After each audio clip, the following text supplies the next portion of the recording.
Shalom, shalom, mes bien-aimés. Soyez bénis dans le nom puissant de notre Seigneur et Sauveur Jésus-Christ. Soyez encore bénis dans le nom puissant de Christ. Soyez bénis la troisième fois dans le nom puissant de notre Seigneur et Sauveur Jésus-Christ. Que la grâce du salut, des 9 fruits du Saint-Esprit, l'amour, la joie, la bonté, la douceur, la bienveillance, la tempérance, la fidélité et la sanctification intérieure et extérieure et l'enlèvement de l'Église soit manifesté sur tous les bien-aimés qui vont écouter cet enseignement, même tous ceux qui sont, et le reste des bien-aimés qui sont répandus partout dans le monde entier, même ceux qui ne vont pas écouter, ainsi que moi-même, dans le nom puissant de notre Seigneur et Sauveur Jésus-Christ. Mes bien-aimés, nous savons déjà que mes bien-aimés, dans la vie, ce n'est pas en toute chose. Nous devons toujours recommander nos moments de prière, nos moments d'enseignement, entre les mains du Seigneur, afin qu'il prenne toujours total contrôle de toutes choses, mes bien-aimés. Et juste après cela, nous devons toujours montrer la souveraineté de notre Seigneur et Sauveur Jésus-Christ, ou chanter un hymne à l'honneur de Jésus-Christ, un hymne de grandeur, à l'honneur de notre Seigneur et Sauveur Jésus-Christ, parce que c'est lui qui est toute chose, c'est lui qui est au-dessus de toutes choses, mes bien-aimés. Mes bien-aimés, sans toutefois tarder, je vais recommander ces moments entre les mains du Seigneur. Éternel, mon Dieu, mon roi, Père Tout-Puissant, Dieu 3 fois saint, Dieu d'Abraham, Dieu d'Isaac, Dieu de Jacob. Seigneur, toi qui es au-dessus de toutes choses, toi qui t'appelles Je suis Seigneur, toi qui es celui qui est et qui va venir, éternel mon Dieu, mon Père, je bénis ton nom éternel infiniment, Seigneur, parce que Seigneur, tu as permis Seigneur, que je puisse encore faire cet enseignement, je viens encore faire cet enseignement aujourd'hui, Seigneur. Je bénis ton nom éternel infiniment, Seigneur, pour tous, Seigneur, les bien-aimés, Seigneur, qui écoutent ces enseignements, Seigneur, pour tous les chrétiens, Seigneur, pour tous, Seigneur. Je bénis ton Saint-Nom même pour toute ta créature et que nous appelle puissant.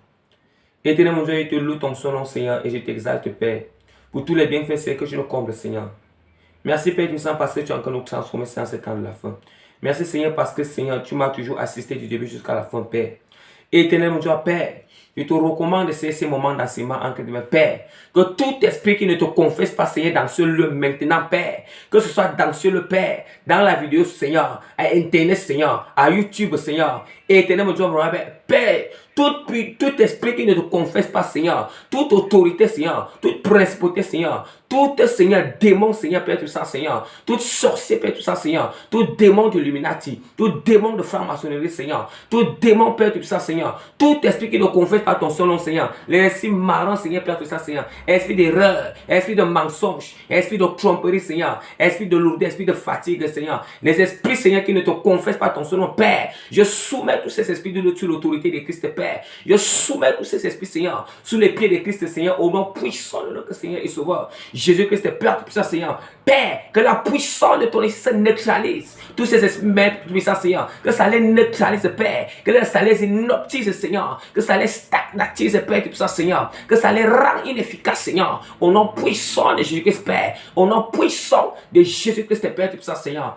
Et éternel, nous appelle dans ta parole. L'homme ne peut aboutir à rien sans le Saint-Esprit, Seigneur. Les paroles que tu nous as données sont esprit et vie, Père. Je t'en supplie maintenant, Seigneur, que le Saint-Esprit prenne total contrôle, Père. Tu dis dans Zacharie, Seigneur, chapitre 4, verset 6, Seigneur. Ce n'est ni, Seigneur, par notre force, ni par notre propre puissance, mais c'est par l'Esprit, Père. Voilà pourquoi, Seigneur, je reconnais que sans ton Esprit, Seigneur, je ne peux pas, Seigneur, délivrer ton enseignement, Seigneur. Voilà pourquoi je t'implore que ton Esprit, Seigneur, saisis, Seigneur. Me saisis maintenant, Père. Me saisis maintenant, Seigneur. Saisis ma langue, Seigneur, Père. Tout ça, active, Seigneur, l'enseignement, Seigneur. Active, Seigneur, le don d'enseignement maintenant, moi, Seigneur, de prédication, Seigneur, de révélation profonde sur ta parole. Au nom puissant de notre Seigneur et Sauveur Jésus-Christ. Au nom puissant de notre Seigneur et Sauveur Jésus-Christ. Amen. Éternel mon Dieu, appelle tout ça, Seigneur. Toi qui es au-dessus de toutes choses, l'agneau qui a été mis à moi qui est revenu à la vie. L'agneau qui a racheté tout peuple. C'est toi qui as racheté tous les peuples, toutes les tribus, toutes les langues. J'adore ton Saint-Nom.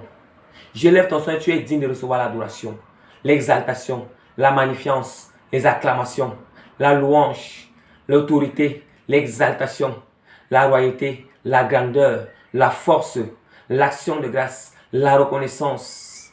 Seigneur Jésus, que tu es digne de recevoir tout cela pour des siècles et des siècles et pour toujours. Amen.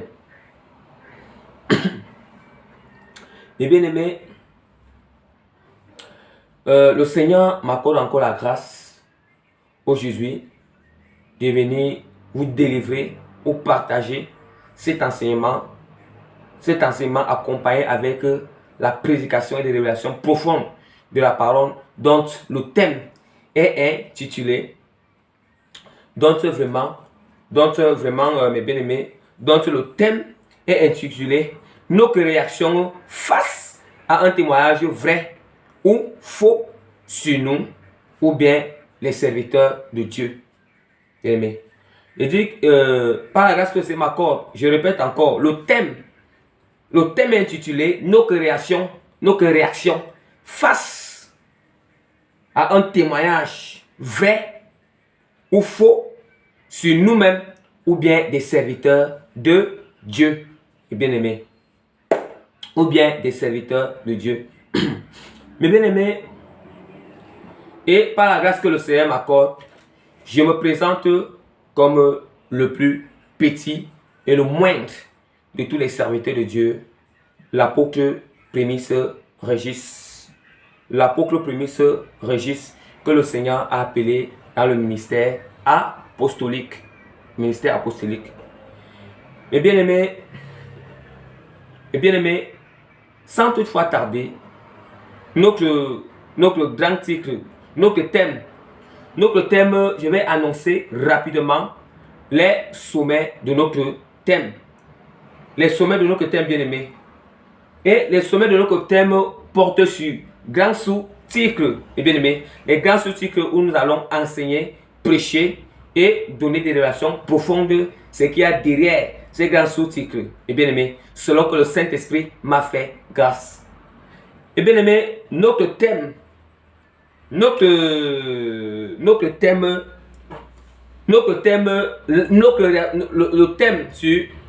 qui est utilisé sur notre réaction face à un témoignage vrai ou faux sur nous-mêmes ou bien des serviteurs de Dieu. Bien-aimés, en grand art, bien-aimés, en grand art, nous allons parler, en grand art, mes bien-aimés,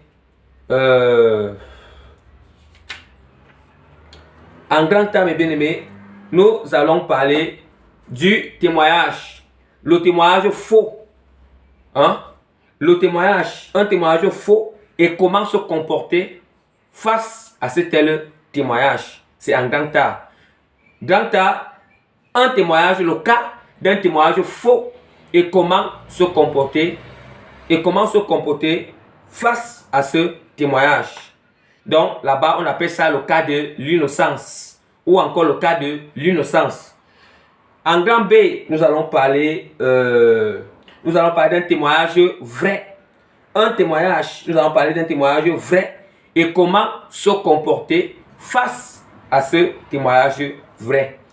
Ou en autre terme encore, le cas où nous sommes coupables sur quelque chose. Nous sommes coupables sur quelque chose, mes bien-aimés. Mes bien-aimés, en grand B, en grand C, autant pour moi, en grand C, nous allons parler de les éléments spirituels qui témoignent que nous appartenons à Dieu. Les signes et les éléments spirituels qui témoignent que nous appartenons au Seigneur. Nous appartenons à Dieu. Maintenant, en grand D, nous allons parler quelques cas de confusion dans les témoignages de la parole de Dieu. Quelques cas de confusion dans les témoignages selon la parole de Dieu. Quelques cas de confusion des témoignages selon la parole de Dieu. Mais bien aimés, sans toutefois tarder, je vais commencer directement et rapidement sur notre grand art. Notre grand art qui est porté sur un témoignage faux et comment se comporter devant ce témoignage. Dans le cas où nous sommes innocents, le cas où nous sommes innocents, mes bien-aimés. Mes bien-aimés, nous allons constater que quand peut-être nous savons qu'il y a beaucoup de... Nous savons qu'il y a des témoignages. Nous savons que des gens donnent toujours des témoignages sur nous ou bien sur un serviteur de Dieu. Soit on peut donner un témoignage que c'est un faux, soit on peut donner un témoignage que c'est un vrai, soit bien on peut donner un témoignage sur toi-même que tu es faux ou bien tu es vrai. Bien-aimé, comment faire? Comment se comporter face à ce genre de situation? Comment se comporter face à ce genre de situation? Parce que des gens qui sont faibles sont souvent ébranlés. Parfois, quand on donne un témoignage faux sur la personne est ébranlée, la personne même peut se troubler, la personne même ça peut faire qu'il déserte, il laisse même l'œuvre du Seigneur. Si c'est que la grâce de Dieu n'est pas avec nous, si c'est qu'il n'est pas affermi, cela peut faire que ça peut décourager cette personne, ça peut donner la peur à cette personne. Mes bien-aimés, mais il y a cette manière, comment se comporter face à cette telle situation, afin que nous ne soyons pas ébranlés, afin que personne ne soit ébranlé, où tu sois, personne ne soit ébranlé, où tu sois faible dans la foi, où tu sois moyen dans la foi, où tu sois fort dans la foi. Toutes ces choses, c'est selon la grâce du Seigneur. Ce n'est pas par notre force, mes bien-aimés. Et voilà pourquoi nous donnons toujours toute la gloire à notre Seigneur et Sauveur Jésus-Christ. La gloire n'appartient à aucun homme. À aucun homme. La gloire, toute la gloire appartient à Jésus-Christ. Mes bien-aimés. Mes bien-aimés, le premier point, quand nous sommes innocents, le cas de l'innocence. Le premier point, quand on donne un faux témoignage sur nous ou bien sur un serviteur de Dieu, qu'est-ce qui doit se passer? Ça veut dire que le premier point, on doit s'examiner. On doit s'examiner d'abord. Ça veut dire que dès que tu écoutes le témoignage qu'on donne sur toi, tu écoutes le témoignage qu'on donne sur toi, bien tu écoutes un témoignage qu'on est en train de donner sur un serviteur de Dieu. Là maintenant, tu ne sais pas dire si c'est un faux témoignage ou c'est un vrai témoignage. Nous savons que la première des choses, quand on écoute le témoignage, on va seulement croire. Pour croire, on croit vite parce que l'homme est prompt et très sensible à croire au témoignage. Oui, c'est ça, à croire tout ce qu'il entend. L'homme est prompt et très sensible vraiment et très simple à croire vite à ce qu'il entend, mes bien-aimés. À ce qu'il entend. À ce qu'il entend, mes bien-aimés. Ça veut dire que quand on écoute un témoignage, tu écoutes un témoignage sur toi-même, bien-aimé. Un témoignage sur toi-même ou un message qui te concerne. Ou bien un témoignage sur un serviteur de Dieu ou un message qui concerne ce serviteur de Dieu. La première des choses, c'est quoi? Ça veut dire que si c'est toi-même, tu dois d'abord t'examiner d'abord. Tu dois d'abord t'examiner d'abord. Ou bien si c'est un serviteur de Dieu, tu dois examiner comment ce serviteur de Dieu fonctionne. Examiner encore ses enseignements. Oui, quand on donne un témoignage sur ce serviteur de Dieu, donc ça veut dire que tu prends encore le temps, tu examines encore ses enseignements. Tu examines encore sa manière de faire les choses. Eh mes bien-aimés, tu prends le temps d'examiner. Et voici ce que la parole, voici. On doit prendre le temps d'examiner, mes bien-aimés. Hein? Du fait qu'on nous accuse. Disons, je prends dans le cas où on a encore dit un faux témoignage sur nous. On a encore dit que nous sommes faux. On a encore dit que nous sommes faux. Ou bien on a encore dit qu'un serviteur de Dieu est faux. Bien-aimé, tu dois examiner, tu dois prendre le temps d'examiner. On ne croit pas pour croire, mais tu dois prendre le temps d'examiner. La preuve en est que c'est la parole de Dieu qui nous le dit. Ce n'est pas moi. La parole de Dieu nous demande d'examiner toutes choses. D'examiner toutes choses. Voilà pourquoi je vais ouvrir la parole du Seigneur dans 1 Jean. 1 Jean chapitre 4. 1 Jean chapitre 4 verset 1. Il est écrit, je lis au nom de Jésus-Christ. Bien-aimés, n'ajoutez pas foi à tout esprit, mais éprouvez les esprits pour savoir s'ils sont de Dieu, car plusieurs faux prophètes sont venus dans le monde. Car plusieurs faux prophètes sont venus dans le monde. On dit quoi? On dit qu'on ne doit pas mettre, la parole dit qu'on ne doit pas ajouter, on ne doit pas ajouter la foi en tout esprit. Nous savons déjà que Quand quelqu'un parle, il y a que quelqu'un est en train de témoigner sur une personne. Imagine, quelqu'un vient témoigner sur quelqu'un auprès de toi. Quelqu'un vient témoigner sur une personne auprès de toi. Quelqu'un témoigne faussement de toi. Quelqu'un vient témoigner contre un serviteur de Dieu, bien-aimé. Du fait qu'on parle, la parole est esprit. Ça veut dire nous parlons, la parole est esprit. Nous savons que quand quelqu'un parle, soit c'est que il parle sous l'influence ou l'inspiration du Saint-Esprit, soit sous l'influence ou l'inspiration de l'esprit de l'ennemi. D'où maintenant que quand on entend, on ne dit pas que tu ne dois pas rejeter, bien-aimé. Tu ne dois pas rejeter ou blasphémer, mais tu dois prendre le temps d'examiner. C'est le Seigneur qui nous demande de sonder même, de sonder les esprits. De sonder les esprits, bien-aimé. Même si c'est que la personne, Dieu utilise cette personne, sonde l'esprit, sonde bien-aimé. Sonde bien-aimé. Il y a l'erreur en l'homme, mais il n'y a pas l'erreur en Dieu. Bien-aimé, l'homme doit renouveler sa manière de marcher avec Dieu chaque jour. On doit comprendre cela. D'où maintenant que, même quand l'homme il parle, on a habitué que oui, il sait Dieu en vérité. On doit toujours sonder ce qu'il parle. On doit toujours attester ce que l'Esprit parle en lui. On doit toujours éprouver ce que l'Esprit parle en lui, mes bien-aimés. C'est ça. D'où maintenant la parole de Dieu dit qu'un homme, dans Proverbe, chapitre 22, l'homme prudent voit le mal de loin et il se cache. Mais l'homme simple avance et il est puni. L'homme simple est celui-là qui ne discerne pas. L'homme simple est celui-là qui n'examine pas. L'homme simple est celui-là qui ne s'examine pas. L'homme simple, c'est ça. C'est ça qu'on l'appelle que quelqu'un va porter le péché d'autrui. Quelqu'un porte le péché d'autrui. Parce que quelqu'un, tu es puni à cause du péché d'autrui. Parce que tu es un homme simple. Tu n'es pas un homme prudent. Tu es un homme simple qui n'examine pas. Qui ne prend pas le temps d'examiner. Mais bien aimé, qui ne prend pas le temps.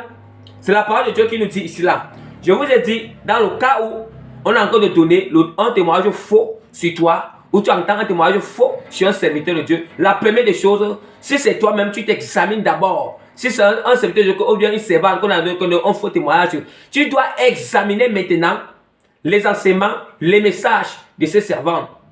Et la parole de Dieu nous dit encore comment? La parole de Dieu nous dit...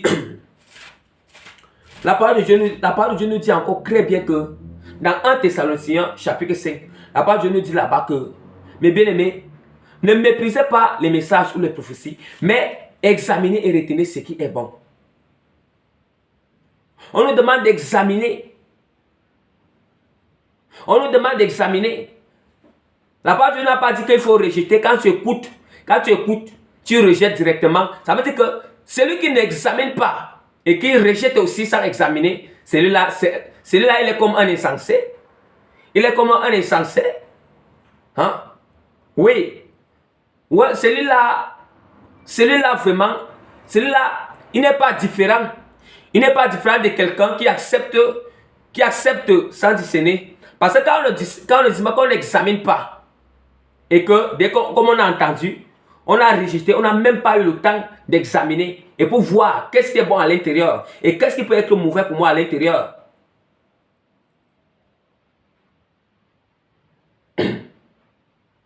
Oui, c'est le cas. C'est le cas, mes bien-aimés. Voilà en première des choses. Ça veut dire qu'on commence d'abord à nous examiner nous-mêmes d'abord. Ou bien à examiner ce serviteur de Dieu, à examiner ses enseignements, à examiner ses messages, à examiner sa manière de parler, à examiner ses actions. C'est comme ça. C'est comme ça, mes bien-aimés. Disons par exemple, si on dit que quelqu'un, on dit que telle personne, c'est un voleur, c'est un meurtrier, ou bien c'est un sorcier. Tel serviteur de Dieu, c'est un sorcier. C'est un sorcier, il est dans les francs-maçonneries, bien-aimés. Comment on dit que c'est un sorcier là? Maintenant, il faut déjà examiner. Examine déjà. Il faut examiner ses enseignements. Il enseigne comment? Il faut examiner, est-ce qu'il enseigne la saine doctrine? Il faut examiner quelles sont ses actions. Il faut examiner, est-ce que, quand tu pries soir avec lui, est-ce qu'il y a les fruits qui se manifestent? Est-ce qu'il y a les fruits qui se manifestent en lui? Il faut examiner toutes ces choses.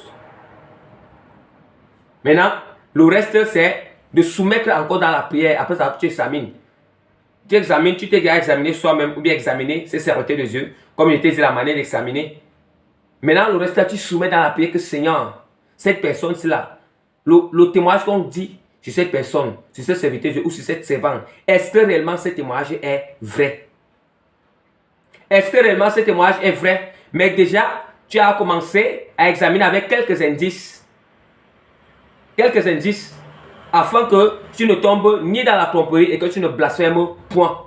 Il faut que tu sois neutre. Il ne faut pas que tu portes le péché de croire. On ne croit pas pour croire. Le Seigneur nous demande d'examiner toutes choses. Bien-aimé, qu'est-ce que ça veut dire à la fin? Deuxième point, c'est quoi? Ok. Deuxième point, c'est que quand on nous accuse. Deuxième point, si c'est qu'on ne se reconnaît pas que ce qu'on est en train de dire faussement sur nous, le témoignage qu'on est en train de donner contre nous, si on ne se reconnaît pas dans ce témoignage, bien aimé, qu'est-ce qui se passe? Si on ne se reconnaît pas dans ce témoignage, voici ce qui va se passer.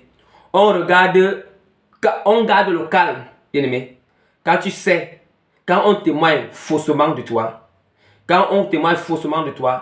on te crache, on dit ce qui n'est pas vrai sur toi, bien aimé. Tu dois garder le calme. Tu dois garder le calme. Le calme. Mais tu dois garder le calme, tu continues à t'humilier devant le Seigneur. Tu continues à t'humilier devant Dieu en tant qu'imparfait dans ta chair.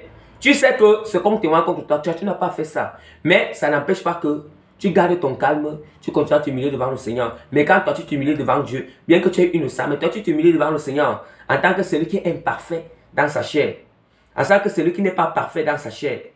Eh mes bien-aimés, celui qui est imparfait dans sa chair. Ah mes bien-aimés.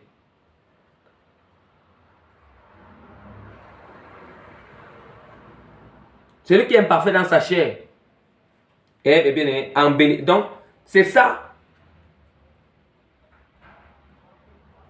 Mais tu ne dois pas te tourmenter.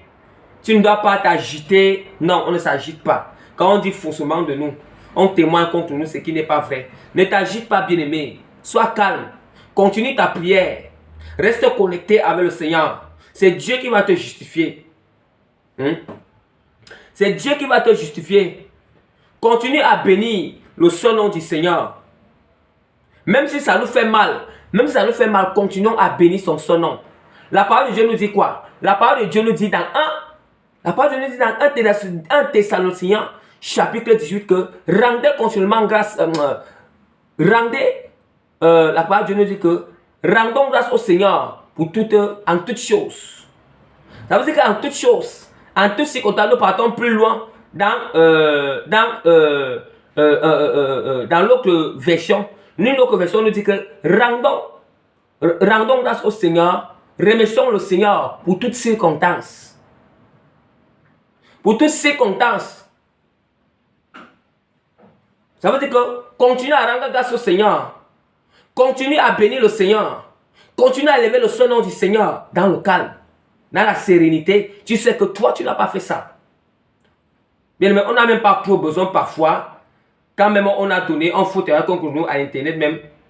Parfois aussi, c'est vrai, moi je ne juge pas. Peut-être que c'est aussi vrai, c'est pas aussi mauvais. Si quelqu'un aussi, il se justifie, si c'est que ce qu'on témoigne contre lui, on dit qu'il est faux, et que cela c'est faux, et que bon, il passe à YouTube pour se justifier, pour démontrer que ce qu'on dit, c'est faux avec les preuves. Ah, on n'a pas dit que c'est toujours un péché. Mais c'est plus mieux. Bien aimé, quand on garde le calme. Quand même on ne se justifie pas Internet. Quand même on ne se justifie pas. C'est plus mieux, c'est plus mature. Voilà. C'est pour chercher un bon terme. C'est plus mature, bien aimé. Quand tu sais que on dit que je suis faux. On dit qu'on te traite que tu es faux. Soit si tu es un serviteur de Dieu qui est à Internet, qui est en train de faire les messages du Seigneur, qui enseigne ou qui délivre les messages, les prophéties du Seigneur. Ou bien soit si c'est toi-même qu'on dit faussement de toi, bien-aimé. Bon, c'est plus mature. C'est plus mature de ne pas démontrer. Parce que c'est au païen que tu peux démontrer que tu es innocent, mais en chrétien, tu n'as même plus besoin même de démontrer. Bon, Mais si quelqu'un démontre avec la vérité, bon, on n'a pas dit que c'est un péché. Ce n'est pas un péché. Mais j'ai dit que c'est plus mature quand on n'a pas besoin de justifier cela. On garde le calme. Nous continuons dans le secret à bénir le nom du Seigneur, à louer le Seigneur. Mes bien-aimés. À louer le Seigneur. Oui, même si ça nous fait mal, on doit supporter. Ça nous fait mal qu'on nous accuse injustement. Même si ça nous fait mal qu'on nous accuse injustement, on doit supporter et pardonner cette personne. La personne, oui, c'est très important. C'est très important. Et je veux aussi mettre l'accent sur ça. Oui, tu es conscient quand nous savons que oui, c'est que cette personne-ci témoigne contre moi et dit que je suis faux.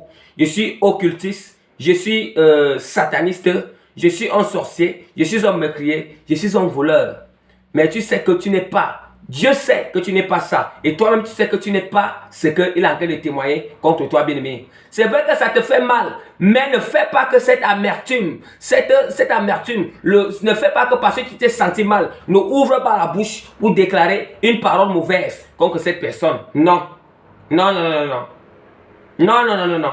Moi, je n'enseigne pas ce genre de choses. Je n'enseigne pas ce genre de choses. S'il faut même ouvrir la bouche pour décréter une parole, il faut décréter contre l'esprit qui l'a séduit, l'esprit qui l'a incité de dire le mensonge sur toi, mais pas sur cette personne. Ne décrète pas une parole de malédiction sur cette personne. Ne décrète pas une parole de malédiction sur cette personne. Non. Non, non, non, non, non. Non, pas sur cette personne. Mais s'il faut, si tu veux décréter une parole comme ça, décrète sur... Il faut spécifier l'esprit qui est derrière cette personne, qui a utilisé cette personne pour donner un faux témoignage contre toi. L'esprit qui a séduit, qui a incité cette personne. Mais pas cette personne. Pas cette personne. Je ne vais jamais enseigner les gens un jour. Jamais enseigner les gens un jour pour maudire la personne qui a dit faussement de toi. Jamais. J'enseigne ce que la parole de Dieu dit. Même si ça te fait mal. Même si ça te fait mal. Même si ça te fait mal. Même si tu es troublé dans ton cœur. Même si vraiment tu sens que vraiment tu es touché, tu es blessé à cause de ce faux témoignage qu'on a donné contre toi ou contre un serviteur de Dieu. Non, ne dis pas du mal contre la personne. Ne dis pas du mal. Ne maudis pas la personne. Ne déplace pas les mots. Si tu sais que tu ne peux pas prier pour cette personne, tu ne peux pas prier pour cette personne que Dieu le délivre. Bien-aimé. Reste tranquille, ne ouvre pas la bouche pour dire ce qui est mauvais. Sinon, toi-même, dans cette innocence, toi-même, tu vas te rendre coupable contre le Seigneur. Tu vas te rendre coupable devant Dieu. Hein? Vous voyez un peu? Bien aimé, nous sommes là. Moi, j'enseigne l'enseignement parfait du Seigneur. L'enseignement parfait. La perfection. La perfection, bien aimé. La perfection. Qu'est-ce que la parole de Dieu nous dit? Hein? La parole de Dieu nous dit dans 1 Corinthiens. 1 Corinthiens chapitre 6. La parole de Dieu dans 1 Corinthiens chapitre 6 verset 7. Hein? Verset 7. 1 Corinthiens chapitre 6 verset 7. Je lis à partir du verset 7. Et je lis au nom de Jésus-Christ. C'est déjà certes un défaut chez vous que d'avoir des procès les uns avec les autres. Pourquoi ne souffrez-vous pas? Pourquoi ne souffrez-vous pas plutôt quelques injustices? Pourquoi ne vous laissez pas plutôt dépouiller? Bien-aimé. Pourquoi ne vous laissez pas plutôt dépouiller? Bien-aimé. On dit qu'on va être mature. On va être des chrétiens matures. On dit qu'on va être grand spirituellement. Mais on n'arrive même pas encore à supporter quelques injustices. Bien-aimé. C'est cette blessure que tu as dans ton cœur. C'est par cette blessure-là que Dieu te lève spirituellement. C'est par cette blessure-là que le Seigneur, il te rend mature spirituellement. Bien-aimé, quand nous sommes dans cette blessure, notre cœur nous fait mal du fait qu'on a donné un faux témoignage contre nous. Qu'est-ce que tu dois faire? Prie le Seigneur. Seigneur, donne-moi, accorde-moi la grâce de surmonter cette situation, de surmonter cette épreuve. Accorde-moi la grâce, Seigneur, guéris mon cœur de cette blessure. Guéris mon cœur, Seigneur, de cette blessure. Éloigne la haine dans mon cœur avec cette personne. Enlève la vengeance dans mon cœur avec cette personne. Oui, c'est ça la perfection. Oui, la perfection, bien-aimé. C'est ça la perfection, bien-aimé. C'est ça la perfection. C'est ça la perfection, mes bien-aimés. Oui, j'enseigne la perfection. J'enseigne ce qui plaît au Seigneur. Ce n'est pas ce qui plaît à l'homme. Ce n'est pas ni ce que la... Non. Si nous sommes blessés, si nous sommes touchés, si ça nous fait mal, fléchis genoux dans la prière. Prie au Seigneur de te guérir de cette blessure. Prie Jésus qui te guérit de cette mal que tu ressens en toi. Bien qu'on a dit faussement sur toi, bien qu'on a donné un faux témoin sur toi, bien que tu es innocent. Mais il ne faut pas, ne rends pas justice toi-même. Supporte. Pourquoi? C'est, la parole de Dieu est très claire. C'est déjà certes un défaut chez vous d'avoir des procès les uns les autres. D'avoir des procès les uns les autres. On ne peut pas rester dans le calme. Un chrétien mature, c'est celui-là qui reste dans le calme. Ça ne sert à rien. Que parce que l'autre a dit un faux terrain cocoto à Internet, tu te lèves sur Internet, c'est monté, c'est descendu. Tu vois aussi, c'est comme si vous engagez un procès à Internet. Un procès, comme l'autre a dit telle chose. Moi si je me lève pour dire aussi sur lui, telle chose sur lui. Non. Ça ne se passe pas comme ça. Je me lève aussi pour dire telle chose sur lui. Ou bien pour dire aussi, ok, moi aussi. Non. Bien aimé, je suis en train de parler dans un cas spécifique. Un cas spécifique.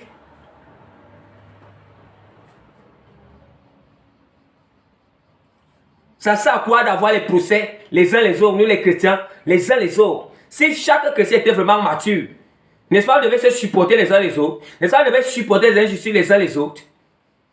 Bien aimé, nous blaguons même. Il est temps d'entrer dans la maturité spirituelle. On ne doit pas demeurer bébé spirituel. On ne doit pas demeurer à manger le lait. Oui, le lait spirituel est que tu veux tellement qu'on témoigne en bien sur toi. Ce n'est qu'en bien. Le lait spirituel, c'est ça. Mais le lait, la nourriture solide est que quand on va dire faussement de toi, on va t'outrager. On va même t'humilier en public. Est-ce que tu vas supporter? C'est ça la nourriture solide. Oui. Est-ce que tu vas supporter, bien-aimé? Est-ce que tu vas supporter? Est-ce que tu vas supporter? Est-ce que tu vas garder cela en toi? Oui. Est-ce que tu vas rester calme? Est-ce que tu vas prier le Seigneur de te guérir de cette blessure, de cette mal? Est-ce que tu vas prier? Est-ce que tu vas pardonner cette personne? C'est ça la nourriture solide. Est-ce que tu seras capable de pardonner cette personne, bien-aimée? Si tu n'arrives pas à pardonner cette personne, prie le Seigneur. Seigneur, donne-moi cette force de pardonner celui qui témoigne contre moi, celui qui témoigne faussement contre moi. Donne-moi cette force de pardonner cette personne. Oui, si vous ne demandez pas, c'est Dieu, Jésus-Christ, lui, il nous aide dans toutes ces choses. Ce qui fait que ces gens n'arrivent pas à pardonner parce qu'ils ne demandent pas la force au Seigneur. Ils n'ont même pas cette envie, ils n'ont même pas cette volonté de pardonner son prochain. Bien-aimé, c'est vrai que ton prochain là, il est coupable. Il a dit faussement de toi. Mais pardonne-le. Il faut le pardonner. Si tu veux être un chrétien mature, si tu veux être cela, si tu veux être parmi la classe qui mange la nourriture solide. Oui. C'est ça qu'on appelle une catégorie qui mange de la nourriture solide. Et bien aimé. Oui. Qui mange la nourriture solide. Celui qui consomme, le chrétien qui consomme encore le lait. Il est toujours là à se justifier à tout moment. Il est toujours là à parler. Il est toujours là. Quand on lui fait du mal, il ressent la blessure. Il est toujours là à prononcer les paroles, des mauvaises paroles contre celui qui lui dit du mal. Il est toujours là à se rendre justice lui-même.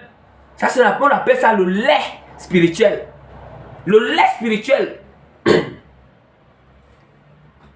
Bien aimé, nous continuons. Et la parole de Dieu nous dit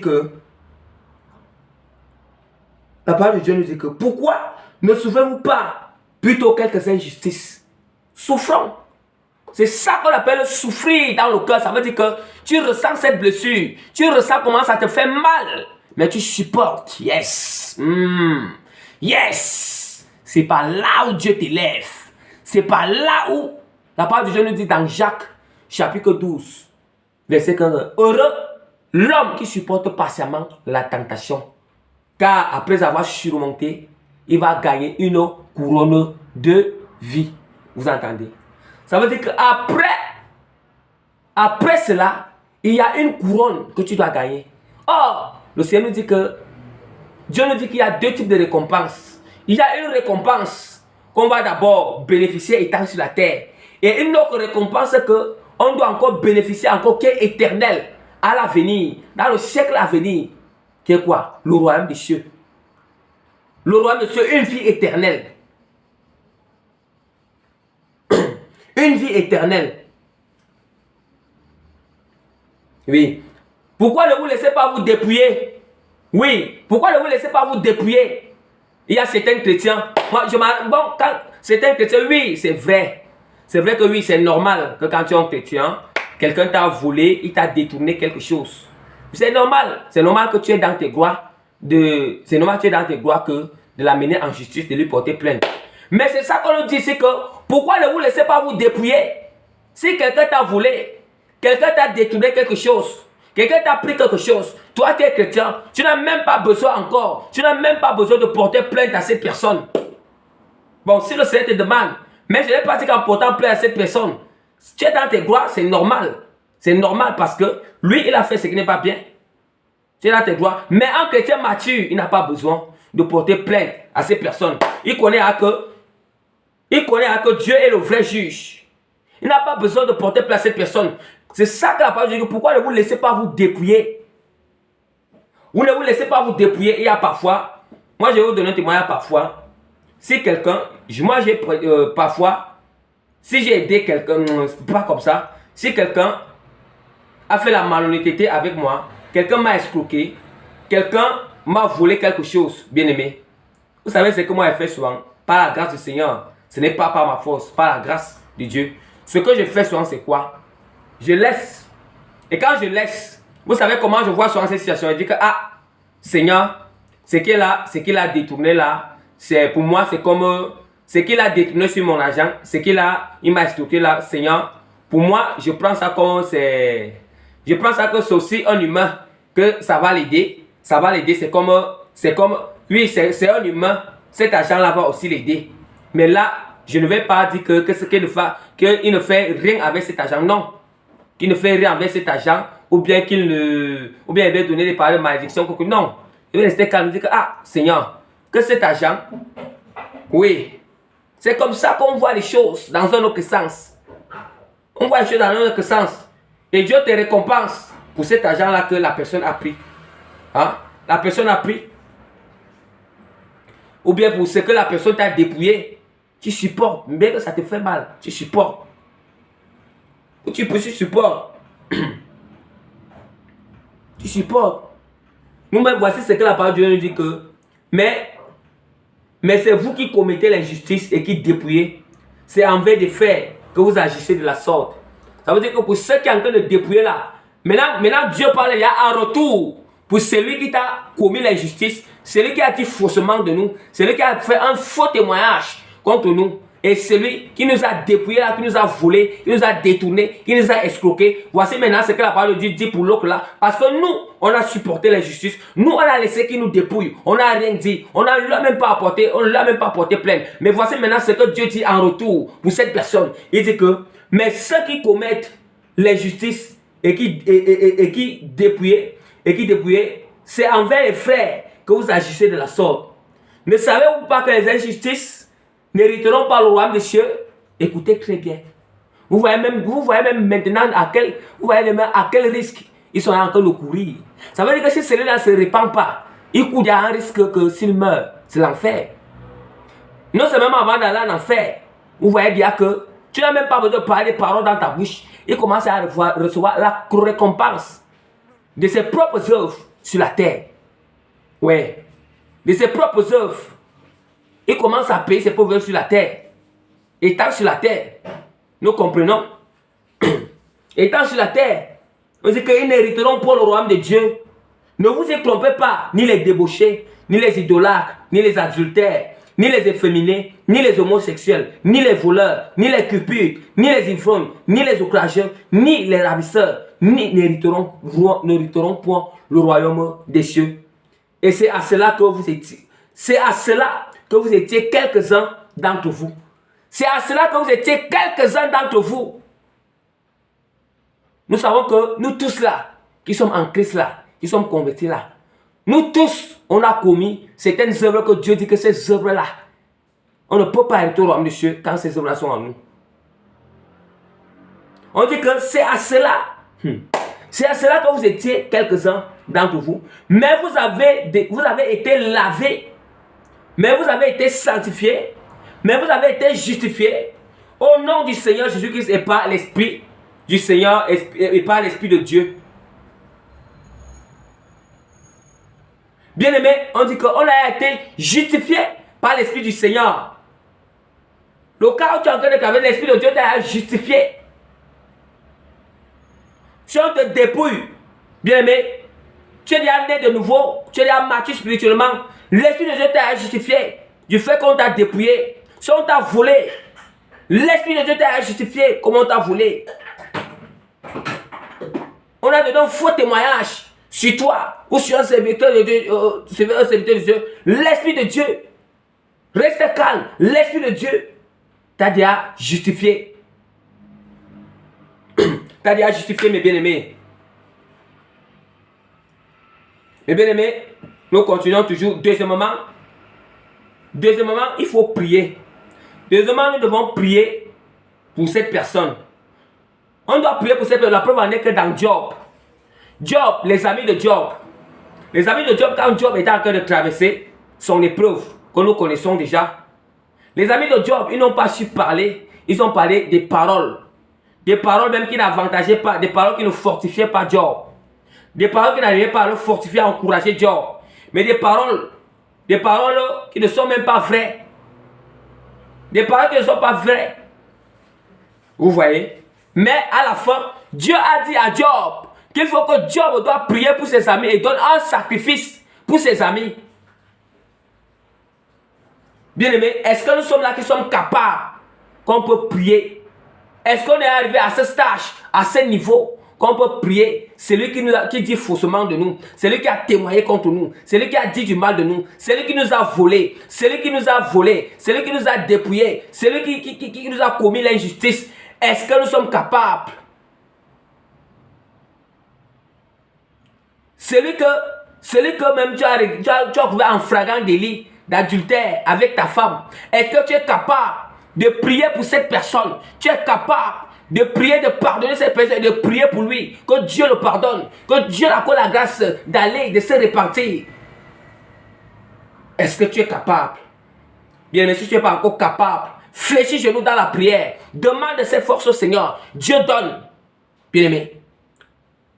Et je vais vous dire le grand secret qui élimine une blessure, le mal dans notre cœur, la personne qui nous a blessé. Quand on prie pour cette personne, on va sentir, Dieu va éliminer cette blessure rapidement, éliminer cette mal dans notre cœur. Rapidement, on va constater que on va commencer à aimer cette personne.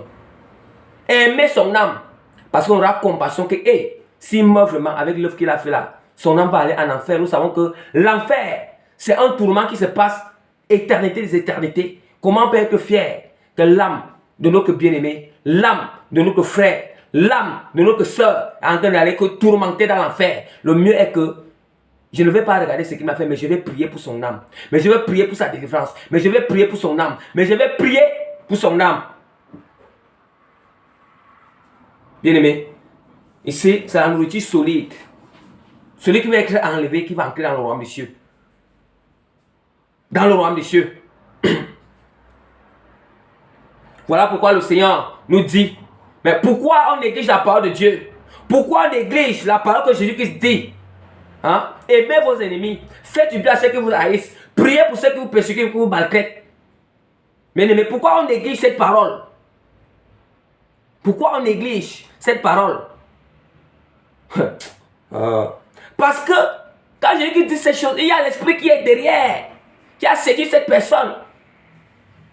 Parfois, cette personne, ça peut faire que cette personne, il n'a pas fait exprès. Peut-être il n'a pas fait exprès, il a été dans une faiblesse. L'esprit l'a aussi utilisé. L'esprit l'a incité comme ça, à dire faussement sur toi. Peut-être il est captif quelque part. Peut-être qu'il est tombé. Et que cette personne, l'esprit l'a utilisé, se lever pour dire faussement de toi. Pourquoi vous allez conclure? Pourquoi est-ce que on va maudire cette personne? Bien aimé, s'il faut maudire l'esprit qui est derrière, mais pas la personne. Bénis la personne. Bénissez ceux qui vous maudissent. Bénissez ceux qui vous maudissent. Bien aimé, je ne vais pas jamais enseigner. Je ne vais jamais enseigner les choses que les hommes veulent entendre. Quand quelqu'un nous a blessés, quelqu'un nous a fait du mal. Oui. Parce que les choses que les gens désirent entendre, je n'enseignerai jamais ces choses. Mais j'enseigne la volonté du Seigneur. Bien que la volonté de Dieu enseigne. Voilà la parole. Nous allons passer sur le deuxième cas. Nous allons passer sur le deuxième cas rapidement, mes bien-aimés. Le deuxième cas, le témoignage, quand le témoignage est vrai. Voilà.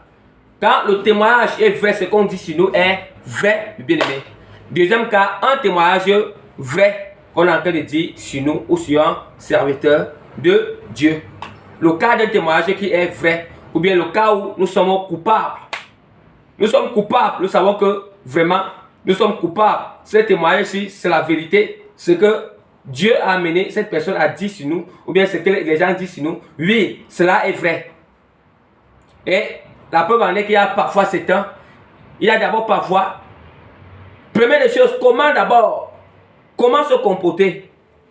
Premier point, il y a d'abord, il y a certaines personnes, ils connaissent que c'est vrai, mais ils veulent nier, ils veulent discuter. Bien aimé, le genre là, Dieu ne blague pas. Hein. Quand la personne nie comme ça, Dieu frappe. Hein. Il frappe très mal. Il peut te frapper mais avec une maladie. Tu connais que c'est la vérité, mais tu dis. Dieu, il ne joue pas avec le genre là. Tu connais que ce que l'Esprit de Dieu dit sur la personne, c'est vrai, mais tu nies.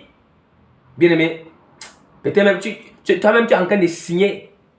Tu es en train de signer ton arrêt de mort. Toi seul. Toi seul. On a vu ce qui s'est passé à Ananias Ananias et c'est Sephora. Ananias et Sephora. Mes bien-aimés. On a vu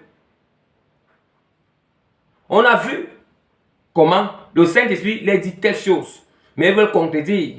Ils vont montrer que c'est le Saint-Esprit qui ment. Mais le Saint-Esprit les a frappés là directement. Les a frappés. Les a frappés directement. À cause que leur âme était penchante. À cause qu'ils veulent nier la vérité. Bien, nous allons voir que déjà, quand on fait quelque chose dans le secret qui ne donne pas le Seigneur. Deuxième point, le Seigneur, il commence à nous avertir. Dans notre secret, individuellement, Dieu t'avertit. Avant que Dieu va aller utiliser certaines personnes, Dieu commence à t'avertir. Ça veut dire que quand Dieu va aller utiliser une autre personne, tu connais déjà que tu as fait ça. Toi, tu connais, ce n'est pas qu'il n'y a pas une confusion. Quand la personne vient te dire, toi-même au fond de toi, tu connais que tu as fait ça. Ou tu as dans ce témoignage, tu connais. Voilà, nous sommes dans un cas où le témoignage est vrai. Parce qu'on a passé le cas où tu es innocent. On donne un témoignage qui est faux. En fait, tu t'es examiné, tu as vu que ce n'est même pas vrai. Hein? Moi, je ne fais pas dans toutes ces choses. On me dit que je suis, mais moi, je ne suis pas sorcier. Hein? Je n'aime pas ça. Mais dans le cas où ces choses-là donnent que c'est la vérité. On dit qu'on donne un témoignage que tu es un voleur, on donne un témoignage que tu es un moqueur, on donne un témoignage que... Dans le secret, tu fais ces choses dans le secret, mais les gens ne le connaissent pas. Mais les gens ne le connaissent pas. Mais un jour, Dieu commence à susciter les gens. Il commence à révéler ça aux gens, les choses que tu es en train de faire dans le secret. Mais quand on se lève pour dire que tu connais que oui, je vole vraiment dans le secret, je suis en train de voler, je suis en train de tuer les gens, je suis un sorcier, je fais ça dans le secret. Oui. Ça, c'est dans le cas où tu connais que ce témoignage est vrai. Que ce témoignage est vrai, mes bien-aimés.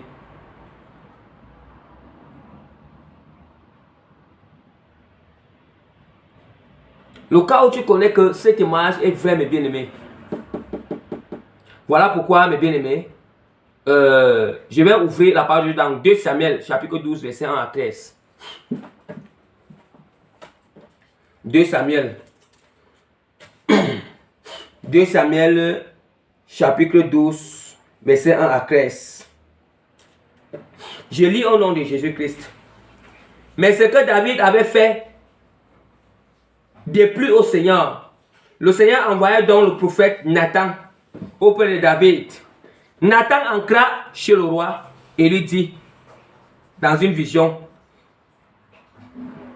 Nathan entra chez le roi et lui dit, dans une vision, il y avait deux hommes, l'un riche et l'autre pauvre.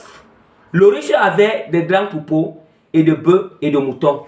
Le pauvre ne possédait qu'une seule petite brebis qu'il avait achetée. Il nourrissait et elle grandissait chez lui en même temps que ses enfants. Elle mangeait le même pain et buvait le même lait que lui. Elle dormait tout près de lui. Elle était comme sa fille. Un jour, un visiteur arriva chez le riche. Celui-ci évita de prendre une bête de ses troupeaux pour le repas.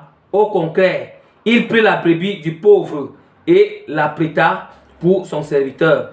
David entra dans une violente colère à l'égard du riche et dit à Nathan, que le Seigneur vivant m'entende, l'homme qui a fait cela mérite la mort. Puisqu'il a agi ainsi, sans aucune pitié, il remplaça les brebis volées par 4 autres brebis. L'homme qui a fait cela, c'est toi, répliqua Nathan. Voici ce que déclare le Seigneur, Dieu d'Israël. Je t'ai consacré roi d'Israël. Je t'ai sauvé des attaques de Saul. J'ai livré ton pouvoir à la famille de ton maître Saul. J'ai mis dans tes bras les femmes de ton maître. J'ai placé sous ton autorité les peuples d'Israël et de Juda. N'est-ce pas, c'est assez? Je pourrais encore en faire bien plus pour toi. Alors, pourquoi as-tu méprisé mes commandements en faisant ce qui me déplaît? Tu as assassiné Uri, Hittite. Et tu as assassiné Uri, le Hittite. Oui, tu as tout organisé pour qu'il soit tué par les Ammonites. Puis tu as pris sa femme et tu l'as épousée. Eh bien, dès maintenant, la violence ne cessera jamais de régner dans ta maison, puisque tu t'es moqué de moi en prenant et en épousant la femme d'Uri. Bien-aimé, on entend. Écoutez très bien. Écoutez très bien pour connaître qu'un témoignage est vrai. David, nous savons que cette parabole qu'on a encore donnée, le prophète Nathan, Dieu envoie le prophète Nathan chez David. Le prophète Nathan ne connaît pas ce que David avait fait. Lui ne connaît pas ce que David a fait dans le secret. Lui ne connaît pas où. Le prophète Nathan ne connaît pas. Mais le prophète Nathan, dans une vision, dans un sommeil, Dieu révèle au prophète Nathan. Et je vais vous dire très bien quelque chose. Tout ce que Dieu a révélé au prophète Nathan, les détails que Dieu a donnés au prophète Nathan, ces détails-là étaient vrais. Bien aimé. Ces détails-là étaient vrais. Il n'y avait pas un détail qui était faux à l'intérieur. Voilà, déjà, je commence à mettre l'accent quand quelqu'un témoigne sur quelque chose qui est vrai sur ou contre toi. Il faut dire que les détails, Dieu donne des détails. Comment est-ce que cela pour que la personne lui va savoir que ce qu'on détaille là, c'est la vérité. Même tu as fait ça à l'inconscience. Les détails qui vont faire que la personne va donner, Dieu va donner à cette personne, ça va faire que tu vas te souvenir de ça. Mais oui, même si tu as fait ça avec ta propre conscience ou dans l'inconscience. Écoutons très bien. Et maintenant, David convoite Bathsheba. David convoite Bathsheba, bien aimé, la femme de Uri. Uri qui était son soldat. Uri l'Hittite qui était son soldat. Tout ceci, le prophète il n'est pas au courant, il ne connaît pas toutes ces choses. Mais c'est Dieu qui est en train de voir toutes ces choses qui sont en train de passer. Après que David a convoité Bathsheba, David couche avec Bathsheba. Il a eu le goût avec la femme d'autrui. Non seulement il a fait l'adultère, il a eu le goût avec la femme d'autrui. Et comme il a eu ce goût-là, maintenant, il faut dire rester ensemble avec Bathsheba. Vous voyez? Il va rester ensemble avec lui. Et vous constatez que Et nous constatons que David, il écrit une lettre de recommandation. Il écrit une lettre, pas une lettre de recommandation. Oui, une lettre pour recommander une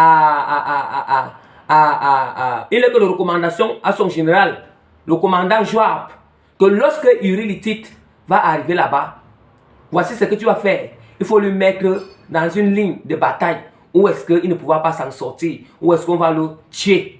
Vous voyez comment il est le commanditaire. Le commanditaire, autant pour moi, le commanditaire du meurtre de Uri.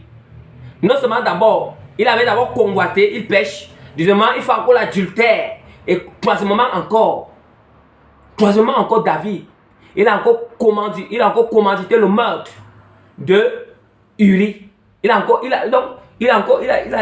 veut dire que lui, il a été meurtrier. C'est ce que la parole de Dieu dit ici, que Dieu dit. Et maintenant, David, Uri meurt dans le combat. David, il prend Bathsheba. Il reste avec Bathsheba dans sa maison. Il reste avec lui. Tu vois que David, lui, il s'est dit qu'il est roi. Mais Dieu a vu tout ça. Mais Nathan, le prophète Nathan n'avait pas vu. Il n'avait pas vu.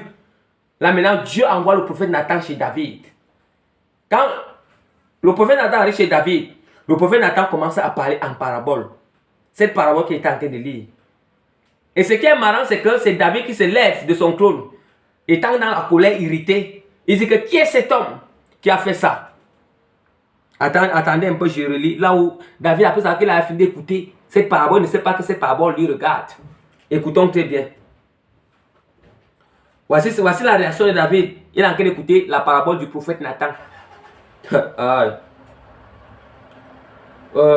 Excusez-moi, je cherche un peu là-haut.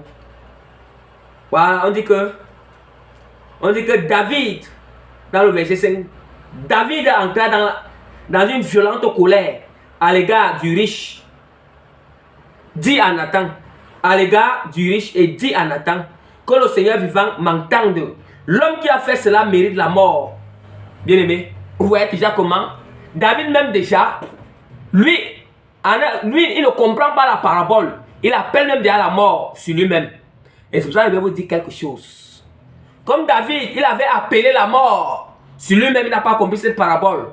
Dieu, il n'a pas pris David lui-même, mais la mort. Parce que quand on prononce quelque chose, écoutez-moi très bien. Même si ça ne va pas te toucher directement, ça va toucher celui qui est de ta descendance. Parce que David, en écoutant cette parabole, il tombe violemment en colère. Il dit que merde, cet homme mérite la mort. Mais la mort n'a pas touché David, mais ça a touché son enfant, que le fruit du péché. L'adultère qu'il a eu avec Bathsheba. Cet enfant est mort. Vous voyez? Vous voyez à quel point la parole qui sort de notre bouche, même si ça ne va pas s'accomplir directement sur toi, ça va s'accomplir sur ta descendance. Vous voyez à quel point quand on ne comprend pas le langage de Dieu, et quand on ne comprend pas le langage de Dieu, on sort une parole. Bien aimé, faisons attention. Vous voyez que David, écoutez très bien.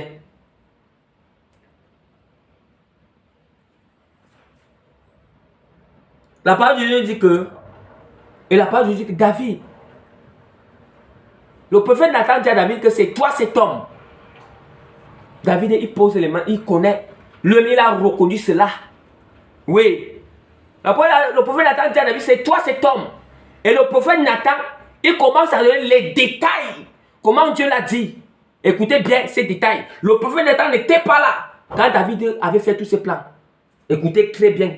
Voici comment le prophète Nathan commence à donner les détails. Ce que Dieu l'a dit. Parce que moi, je ne sais pas. Quand on vient donner un faux témoignage, on vient donner un témoignage qui est vrai sur une personne, ou un témoignage sur un serviteur de Dieu.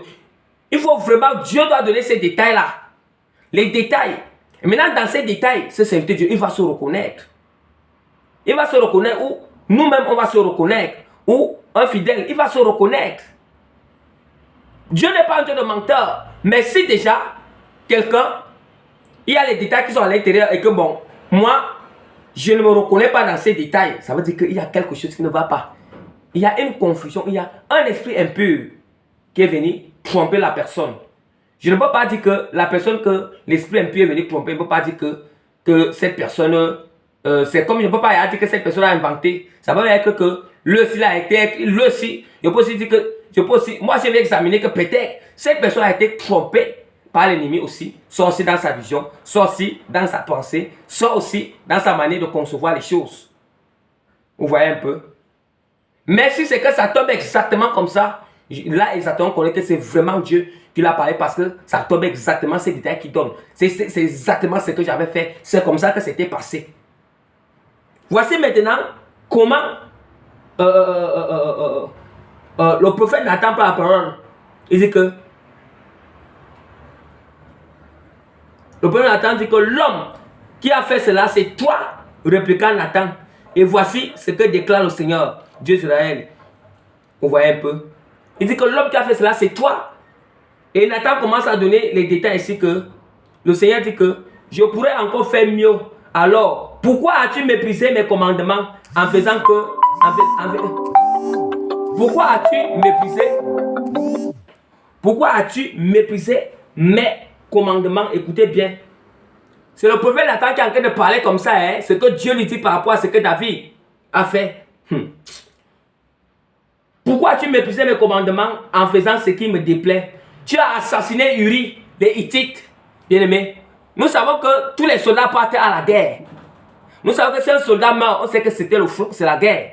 Mais comment le prophète Nathan allait savoir? Un prophète, même lui qui ne part jamais à la guerre, lui qui est dans son coin avec le Seigneur, lui il allait connaître comment que la mort de Uri Hittite était commanditée par David. Mais il fallait que Dieu lui révèle. Mais voici ce que quand il dit que tu as assassiné Uri Hittite. Oui, tu as tout organisé pour qu'il soit tué par les Ammonites. Puis tu as pris sa femme et tu l'as épousée. Vous entendez? Vous entendez? David ne pouvait pas nier. Ça tombait exactement que c'est ça. David ne pouvait pas nier. Il ne pouvait pas. Voici ce que David dit. Voici ce que David répond. Oui, David répond que je me reconnais coupable devant le Seigneur. Vous entendez? Directement, David a reconnu ses péchés. Il n'a pas nié, il a reconnu parce que tous les détails que le prophète Nathan a donnés, c'est tombé exactement que c'est la vérité. Et David a reconnu, c'est comme ça. C'est comme ça qu'on connaît. Quand un message sort, un prophète parle, on vient dire que voici ce que le Seigneur m'a donné un témoignage. Voici ce que Dieu m'a dit à ce qui te concerne. Là, Dieu a donné les détails. Et quand Dieu donne les détails, quand la personne va écouter, il n'aura même pas cette possibilité de nier parce que ça va tomber exactement comme ça. Bien aimé, c'est comme ça qu'on grandit spirituellement. C'est comme ça qu'on ne se branle pas dans la foi. On va éprouver. C'est comme ça qu'on éprouve l'esprit. On éprouve. On dit que David reconnaît coupable devant le Seigneur. Puisqu'il en est ainsi, Nathan, le Seigneur te pardonne. Tu ne mourras pas. Vous entendez bien? Parce que David a reconnu, David n'est pas mort. Tu ne mourras pas. Du fait que David reconnaît, et voici ce que le prophète répond, ce que Dieu dit au prophète.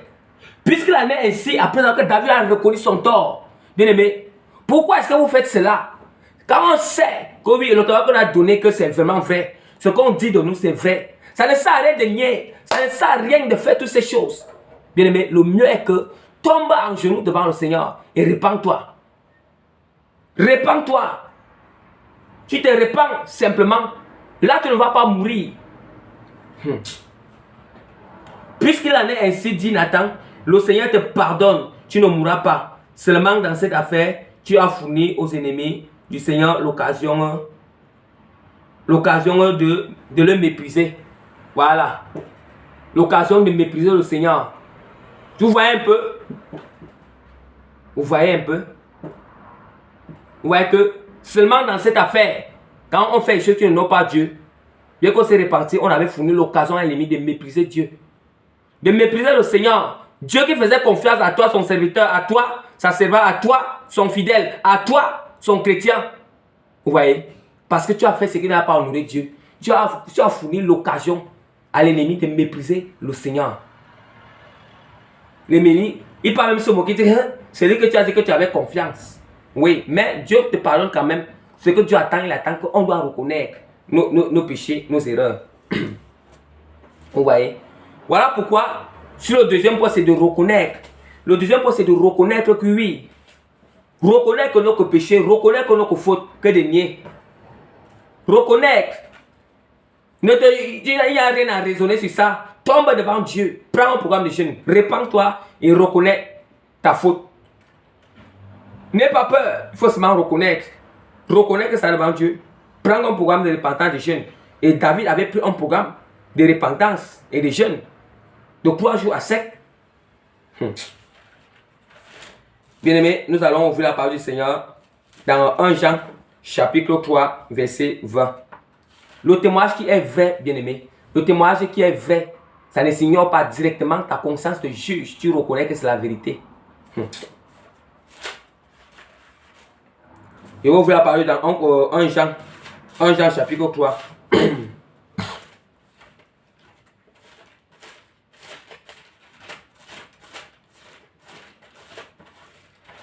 1 Jean chapitre 3, verset 20 à 21. Je lis au nom de Jésus-Christ. Je lis au nom de Jésus-Christ.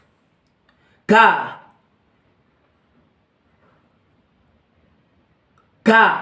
si notre cœur nous condamne, Dieu est plus grand que notre cœur et il connaît toutes choses. Bien-aimés, si notre cœur nous condamne, ne nous condamne pas, nous avons de l'assurance devant Dieu. Bien-aimés, nous écoutons alors. On dit que, la parole de Dieu nous dit que, car si notre cœur nous condamne, Dieu est plus grand que notre cœur. Il connaît toutes choses. Ça veut dire que, quand ta conscience, il y a aussi une manière. Il y a aussi une manière que quand ta conscience te juge déjà ton cœur, ta conscience te juge déjà là. Ça veut dire que tu es coupable devant le Seigneur. Ça veut dire que Dieu est plus grand que ta conscience. Dieu est plus grand que ta conscience. Il faut te repentir. Prends un programme de Dieu, repens-toi. Ta conscience va te juger par rapport à l'acte que tu as commis, par rapport à la parole que tu as vendue à ton prochain, par rapport à une mauvaise pensée que tu as méditée à ton prochain, par rapport à une émotion, un sentiment que tu as eu qui n'honore pas Dieu. Confesse tes péchés et repens-toi. C'est cette manière qu'on reconnaît. On doit reconnaître devant le Seigneur. Et la parole dit que, bien-aimés, si notre cœur ne nous condamne pas, nous avons l'assurance devant Dieu. Ça veut dire que si on donne un témoignage et que ce témoignage, notre cœur est tranquille, notre cœur ne reconnaît pas d'avoir fait ce témoignage qu'on donne faussement sur nous. Bien-aimés, on dit que gardons notre silence et nous avons l'assurance devant Dieu. Nous avons l'assurance devant Dieu. Vous voyez un peu, à la fin, il faut se repentir, se détourner, puis se purifier dans le sang de Jésus. Voilà un pas ce qui concerne le témoignage qui est faux et le témoignage qui est vrai.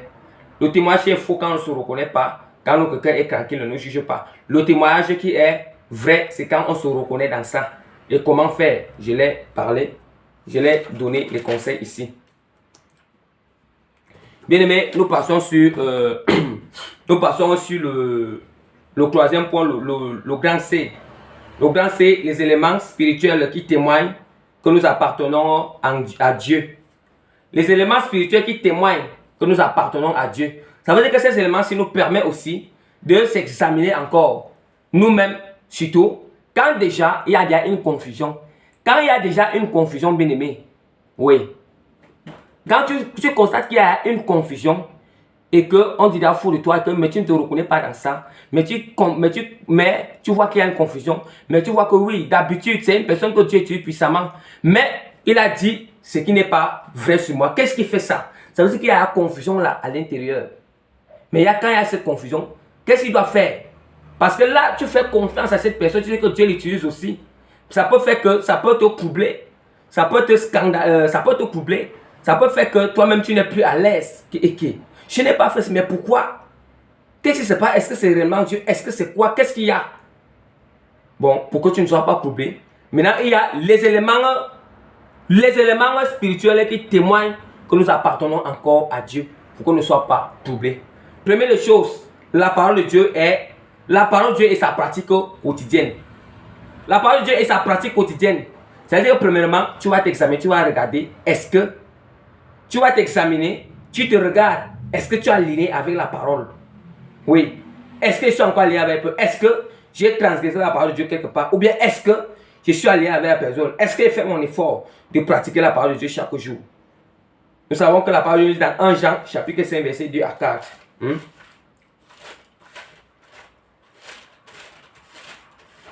La parole de Dieu nous dit dans 1 Jean, chapitre 5, verset 2 à 4. Je lis au nom de Jésus-Christ. Nous connaissons que nous aimons les enfants de Dieu lorsque nous aimons Dieu et que nous pratiquons ses commandements. Car l'amour de Dieu consiste à garder ses commandements et ses commandements ne sont pas pénibles. Vous voyez? L'amour de Dieu consiste à garder ses commandements. Or, si nous avons l'amour du Seigneur, ça veut dire qu'automatiquement, on doit pratiquer ses commandements. Ça veut dire que l'amour de Dieu n'est plus en nous, quand on ne garde pas, ne demeure plus en nous quand on ne garde pas ses commandements, comme ce qu'il avait prêché l'autre jour. Ça veut dire que tu t'examines dans ça. Tu t'examines d'abord, tu regardes. Et si tu vois que tu es aligné avec la parole du Seigneur, là, tu soulignes bien que ici, je suis en parfait accord avec Dieu. Je suis en parfait accord avec Dieu. Deuxièmement, bien-aimé. Deuxième élément de Dieu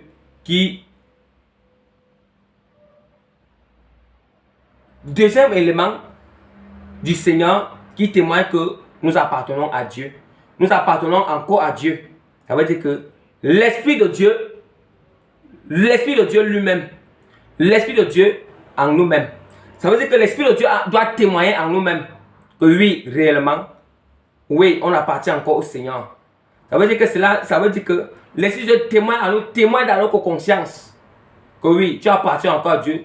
Non, tu n'as pas fait ce témoignage-là, non, c'est pas toi. Ça veut dire que l'Esprit de Dieu va témoigner que oui, ça va témoigner que soit tu appartiens à Dieu, soit ce témoignage est vrai, soit ce n'est pas vrai. Il dit dans le cas où celui qui mène vraiment une vie de sanctification, une vie de droiture, qui est remplie du Saint-Esprit du Seigneur. C'est dans ce cas où je suis en train de parler ici.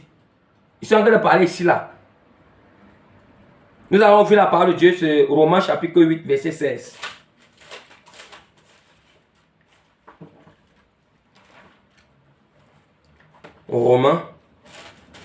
Romains chapitre 8.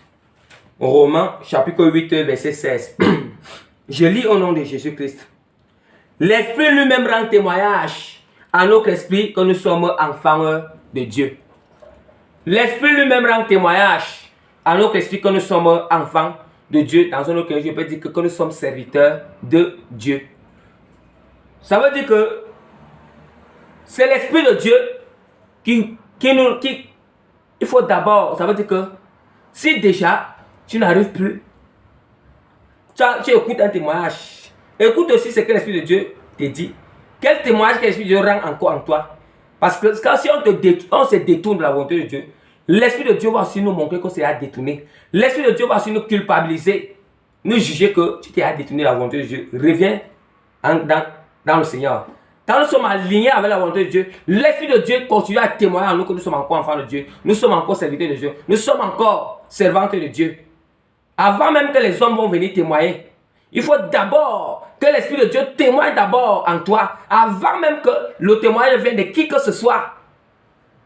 Il faut d'abord faire confiance à l'Esprit de Dieu qui est en toi. Il faut d'abord que l'Esprit de Dieu témoigne en toi. Il y a certaines personnes, ils connaissent qu'en lui d'abord, l'Esprit souffle dans son esprit. En lui d'abord, sa conscience d'abord témoigne que tu ne appartiens pas à Dieu. Tu fais des choses mauvaises. Mais nous voyons que d'autres personnes viennent témoigner du bien pour cette personne. Mais lui, intérieurement, il sait qu'il fait des mauvaises choses. Il sait qu'il ne fait pas la volonté de Dieu.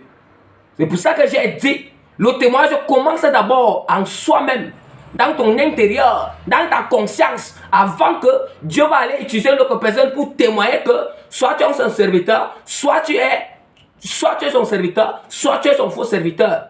Avant même ce témoignage, si on témoigne que tu es faux et que ça se prouve que tu es faux, à l'intérieur de toi, le témoin, tu as déjà reçu un témoignage dans ta conscience que tu es un faux serviteur. Si c'est que tu es un vrai serviteur, à l'intérieur de toi, l'Esprit de Dieu a témoigné sur toi que tu es un vrai serviteur. Bien-aimé, c'est ça l'enseignement. L'enseignement affermi. L'enseignement affermi, bien-aimé. L'enseignement affermi. Parce que si... Vous savez dire que mon peuple est péri pour faire reconnaissance. Parce que ces choses-ci-là, les témoignages ont fait que beaucoup de personnes se sont détournées de la volonté de Dieu. Beaucoup de personnes, ils ont déserté, ils ont laissé l'œuvre de Dieu en route. Parce qu'on a eu manque d'enseignement. On n'a pas été affermi. On n'a pas été bien affermi. On n'a pas reçu un enseignement pur. Un enseignement pur. Hein? On n'a pas reçu un enseignement pur. Je lis la parole de Dieu dans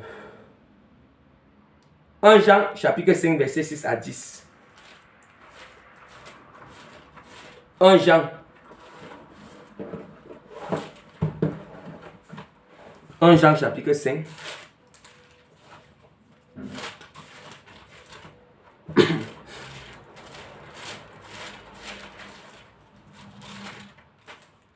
Jean chapitre 5. 1 Jean chapitre 5 verset 6 à 10. Je lis au nom de Jésus-Christ. C'est lui, Jésus-Christ, qui est venu avec de l'eau et du sang. Non avec l'eau seulement, mais avec l'eau. Non avec l'eau seulement, mais avec l'eau et avec le sang. Et c'est l'Esprit qui rend témoignage, parce que l'Esprit est la vérité. Vous écoutez bien. Vous écoutez déjà comment ce passage nous démontre que comment l'Esprit rend témoignage et comment la parole de Dieu nous rend encore témoignage. La parole de Dieu nous rend encore témoignage si nous sommes enfants de Dieu, si nous sommes faux ou vrais. La parole de Dieu nous rend ce témoignage. L'Esprit de Dieu nous rend ce témoignage. Avant même que quelqu'un va aller se lever pour donner un témoignage sur toi, que ce soit en vrai ou en bien, l'Esprit de Dieu, la parole de Dieu nous rend déjà ce témoignage. Quand on parle de témoignage, je suis en train de parler ici que vous ne soyez pas troublés à ce qui concerne personnellement avec toi-même ou personnellement. Je continue au verset 7. Car il y en a trois qui rendent des témoignages, l'esprit, l'eau et le sang. Nous savons que l'eau, c'est la parole de Dieu. Si nous recevons le témoignage des hommes, le témoignage de Dieu est plus grand, car le témoignage de Dieu consiste en ce qu'il a rendu témoignage à son Fils. Vous voyez bien, on dit que le témoignage du Seigneur, on dit que si nous recevons le témoignage des hommes, le témoignage de Dieu est plus grand. Bien aimé, le témoignage de Dieu est plus grand. Le témoignage du Saint-Esprit est plus grand que le témoignage des hommes. Est plus grand que le témoignage des hommes. Parce que quand Dieu lui-même il témoigne pour toi, ça veut dire que tu es garanti, ce témoignage est grand. Ça veut dire que tu es garanti. Si tu meurs, tu entres dans le roi, monsieur. Si l'enlèvement sonne, tu seras enlevé. Si la trompette sonne, tu seras enlevé. Voilà pourquoi ne cherchez pas d'abord le témoignage des hommes, mais cherchez d'abord le témoignage du Seigneur dans votre vie, le témoignage de l'Esprit dans votre vie, le témoignage de la parole du Seigneur dans votre vie. Et ce témoignage consiste que Dieu, on dit que le Seigneur, lui qui donne témoignage, les gens ont créé Jésus de faux, on a créé Jésus de démon. Mais l'Esprit était en train de témoigner. Dieu témoignait que Jésus-Christ, il témoignait. Il témoignait. Même quand Pierre et Jean, Jésus-Christ, ils sont allés à la montagne des Oliviers, là où il y a eu transfiguration. Élie et Moïse, ils sont venus là. Et après que Pierre, ils ont vu cela, quand ils sont partis comme ça, Dieu, la voix de Dieu est sortie du ciel, il dit que celui-ci est mon fils bien-aimé. Écoutez ce qu'il dit. Vous entendez le témoignage de Dieu. Les pierres, ils n'avaient pas besoin d'écouter le témoignage d'un homme. Ce n'est pas l'homme, ce n'est pas les hommes qui ont dit à Pierre et Jean que celui-ci est le fils de Dieu, mais c'est Dieu qui a rendu témoignage. Mais nous voyons que certaines personnes, ils aiment trop les témoignages des hommes. Ça sert à quoi que les hommes témoignent en bien de toi? Ça sert à quoi que les hommes témoignent de toi et que tu sais que tu n'es pas en accord avec le Seigneur? Ça sert à quoi? C'est bien. Le témoignage des hommes est bien quand tu es allié avec Dieu et que les hommes témoignent encore vraiment que tu es aligné, que tu es une bonne personne. Là, c'est bien. Quand tu es allié avec Dieu, c'est une très bonne chose. Ça fait même encore que les gens sont encore plus sauvés à travers ton évangile que tu enseignes l'enseignement que tu donnes, les messages que tu donnes. C'est aussi bien. Hein? Mais la parole de Dieu nous dit que les hommes, mais la parole de Dieu dit que si nous recevons le témoignage des hommes, le témoignage de Dieu est plus grand, car le témoignage de Dieu consiste à qu'il a de rendre témoignage à son Fils. Ça veut dire que Dieu doit nous rendre témoignage. Dieu doit nous rendre témoignage. Mes bien-aimés, Dieu doit nous rendre témoignage, mes bien-aimés. Ça, c'est la parole du Seigneur. C'est la parole de Dieu. Bien-aimés, nous allons aussi ouvrir la parole de Dieu dans Jean chapitre 5. Jean chapitre 5. Je suis toujours sur le point où Dieu nous rend témoignage. Dieu nous rend témoignage, ou bien l'Esprit de Dieu nous rend témoignage. Jean chapitre 5, verset 3. Jean chapitre 5, verset 3. Jean chapitre 5, verset 3. Oh, je m'excuse un peu là, mes bien-aimés. Sur ce passage-là, bon, c'est comme si j'ai un peu convaincu le verset sur ce chapitre. Mais je vais passer sur le troisième point. Je vais passer sur le troisième point. Les œuvres de Dieu.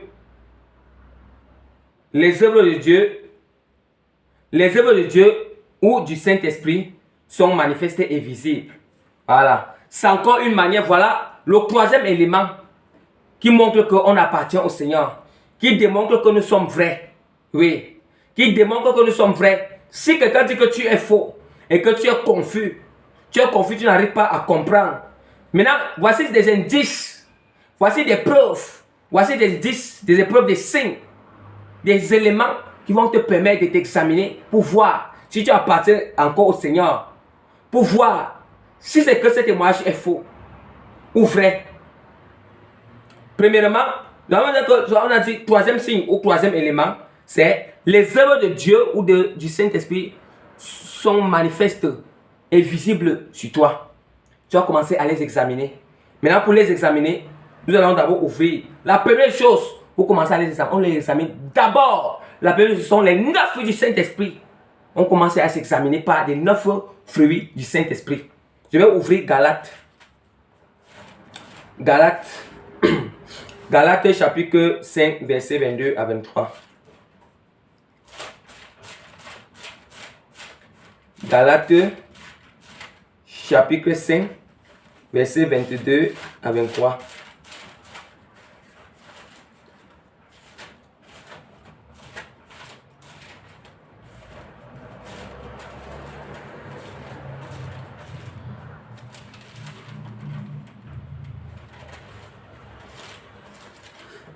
Galates chapitre 5, verset 22 à 23, je lis au nom puissant de Jésus-Christ. Mais le fruit de l'esprit, c'est l'amour, la joie, la paix, la patience, la bonté, la bienveillance, la foi, la douceur et la maîtrise de soi. Bien-aimé, voilà comment tu commences à t'examiner quand on te traite que tu es faux. Voilà la manière que les fruits se manifestent. Les fruits se manifestent. Ça veut dire que il faudra que ces 9 fruits du Saint-Esprit soient en toi. Tu vas commencer à te checker. Est-ce que j'ai l'amour en moi? Si je vois que tu manifestes l'amour en toi, tu ne hais pas personne. Tu ne hais pas quelqu'un, c'est une bonne chose. Si je constate qu'il y a la joie en toi, il y a toujours la paix en toi, tu es un homme patient. Quand tu es patient, ça veut dire que c'est le Seigneur qui fait être patient. Ça veut dire qu'il y a encore l'Esprit de Dieu en toi. Il y a la patience en toi. Il y a la bonté en toi par le Saint-Esprit. Il y a une maîtrise. Tu connais en fait, le Saint-Esprit, tu connais tes maîtrises. Oh, si on connaît ces maîtrises, ça veut dire que le Saint-Esprit est en nous. Tu connais tes maîtriser face à certaines situations. Tu ne t'emportes pas n'importe comment. Tu connais tes maîtriser. Tu connais examiner. Toutes ces choses, ça montre que l'Esprit de Dieu en toi, ça prouve déjà que, oui, tu connais te maîtriser. Hein? Il y a encore la foi de Christ en toi. Tu es fidèle au Seigneur. Bien-aimé. Voilà ce qui concerne les œuvres de Dieu ou du Saint-Esprit doivent être manifestées et visibles sur nous. Même devant les gens. C'est comme ça. C'est ça qui permet que quand on dit faussement d'un serviteur, c'est cette manière. Et quand on entend seulement, on croit déjà, il faut déjà examiner par toutes ces choses. Mais ces choses vont vous permettre de ne pas tomber rapidement dans un blasphème ou bien dans une tromperie. Mais de rester neutre. Mais de discerner, mais d'examiner. Voilà tout. Que l'Esprit de Dieu me fait grâce de vous partager. Ça va vous permettre que vous n'allez plus parler n'importe comment. Parce qu'il y a toujours les gens, quand quelque chose arrive, ils parlent. Mais vous parlez, mais vous connaissez même, vous connaissez la gravité, la conséquence qu'il y a dans les paroles qui sortent dans les bouches. Quand il y a un cas, un truc qui arrive comme ça, bien aimé, vous blaguez même. Si cela arrive que ce n'est pas vrai, vous-même vous avez porté ce même péché que la personne a témoigné. Oui. Bien aimé, je ouvre la parole dans Jean, chapitre 5, verset 36.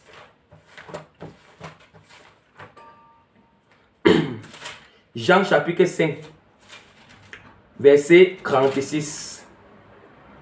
Je lis au nom de Jésus-Christ. Moi, j'ai un témoignage plus grand que celui de Jean, car les œuvres que le Père m'a donné d'accomplir, ces œuvres même que je fais, témoignent de moi que c'est le Père qui m'a envoyé. Vous entendez comment Jésus-Christ dit? Jésus-Christ nous démontre comment les gens diraient faussement, les gens étaient en train de lui dire démon. Les gens lui créaient des démons, lui créaient de faux. Mais Jésus-Christ nous a démontré qu'il disait que même les œuvres, Jésus-Christ a dit que, voici même, vous entendez ce que Jésus-Christ dit? Jésus-Christ dit que moi j'ai un témoignage plus grand que celui de Jean. Vous entendez? Un témoignage plus grand que celui de Jean-Baptiste. Or, Jean-Baptiste a témoigné de Jésus-Christ. Il a témoigné en bien. Il a témoigné en vérité. Il a témoigné la vérité sur Jésus. Mais Jésus qui dit que bien que Jean a témoigné, la vérité c'est que je vous disais ici que c'est que la parole de Dieu nous a dit que le témoignage de Dieu est plus grand. C'est que la parole de Dieu nous a dit ici que bien que Jean a témoigné la vérité sur Jésus, il a bien témoigné sur lui. Mais Jésus qui dit que mon témoignage est plus grand que le témoignage de Jean. À cause de quoi? À cause des œuvres que le Père manifestait en lui.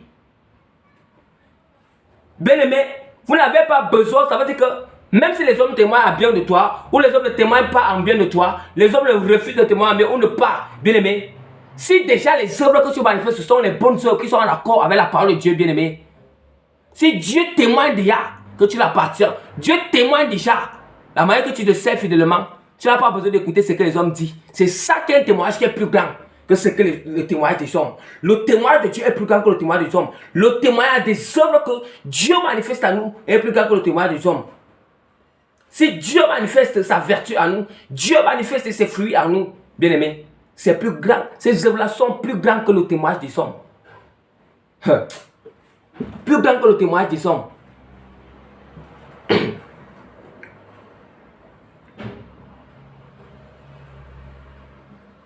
On ouvre la parole dans Jean chapitre 11, verset 18 à 19.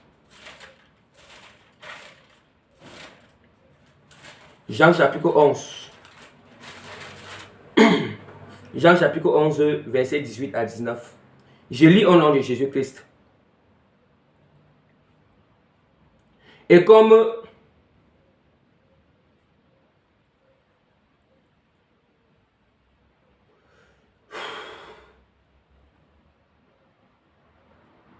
Jean chapitre 11, verset 18 à 19.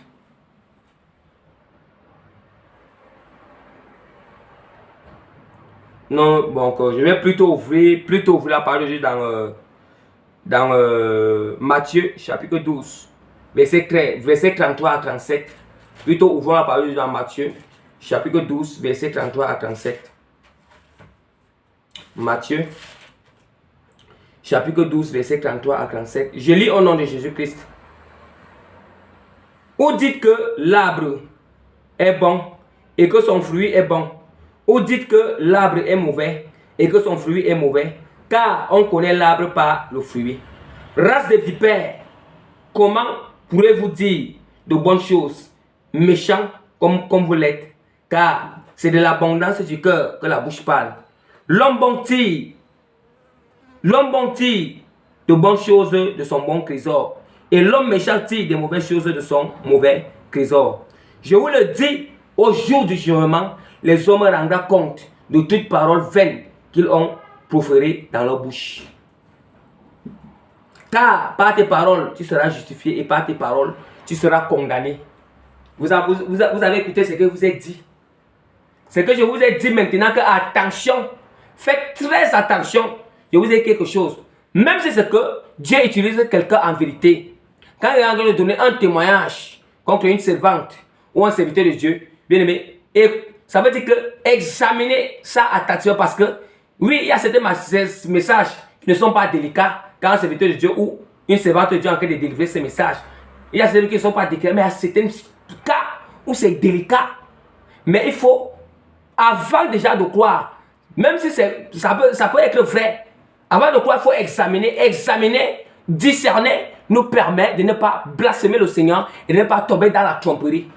Mais si tu fais que, du moment où tu écoutes directement, tu commences à proférer. Parce que c'est comme ça que vous êtes. Dès que tu écoutes et tu as cru, tu commences à proférer des paroles dans la bouche. Voici ce que le Seigneur dit ici. Repentance pour tous ceux qui font ces choses, sans d'abord éprouver l'esprit, sans d'abord examiner. Repentance. La parole de Dieu nous dit ici que la parole de Dieu nous dit ici que la parole de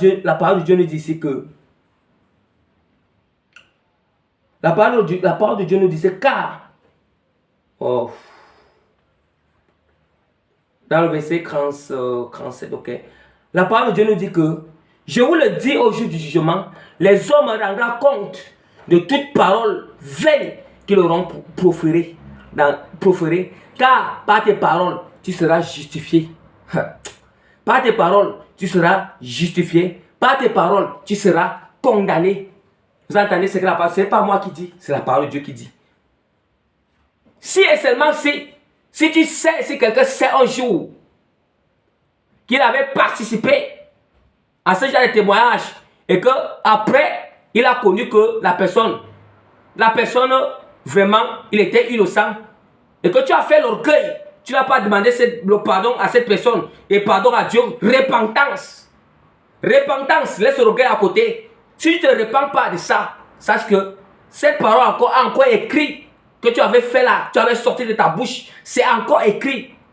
Et c'est par ça que tu seras justifié. C'est par cette parole.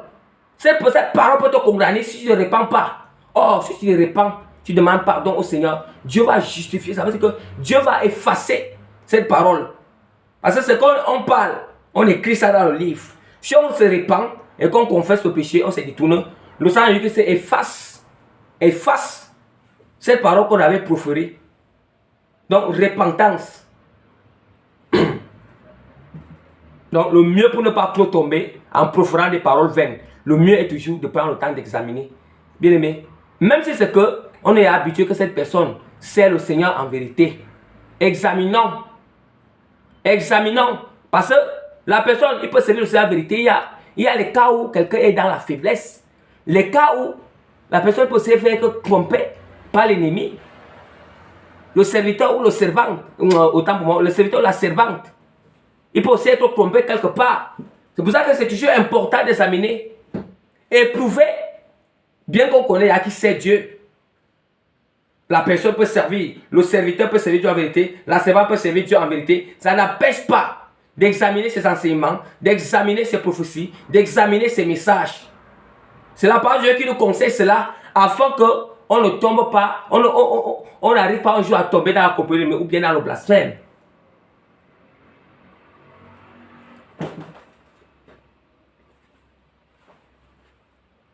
Ou bien dans le blasphème. Bien aimé, on va finir avec notre dernier point, le grand D.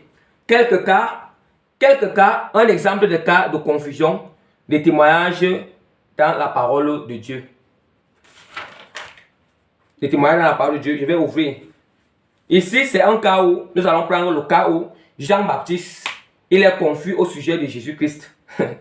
Le cas où Jean-Baptiste était confus au sujet, en temps là, Jean-Baptiste est confus au sujet de Jésus-Christ à cause de l'état de faiblesse qu'il se trouvait déjà. Or, il avait déjà reçu un témoignage en avance pour Jésus. Dieu l'avait donné un témoignage vrai en avance pour Jésus-Christ. Vous voyez que pour un premier temps, Dieu donne d'abord un témoignage qui est vrai à Jean. Pour un deuxième temps, Jean-Baptiste, il commence à être un peu confus sur Jésus-Christ. Il est un peu confus sur Jésus parce qu'il était dans un état de faiblesse. Il se trouvait en prison. Donc, je vais ouvrir la parole de Dieu afin de confirmer cela. Oh, Jean chapitre 1, verset 33. Donc, c'est pour vous dire que Jean, c'est un vrai serviteur de Dieu.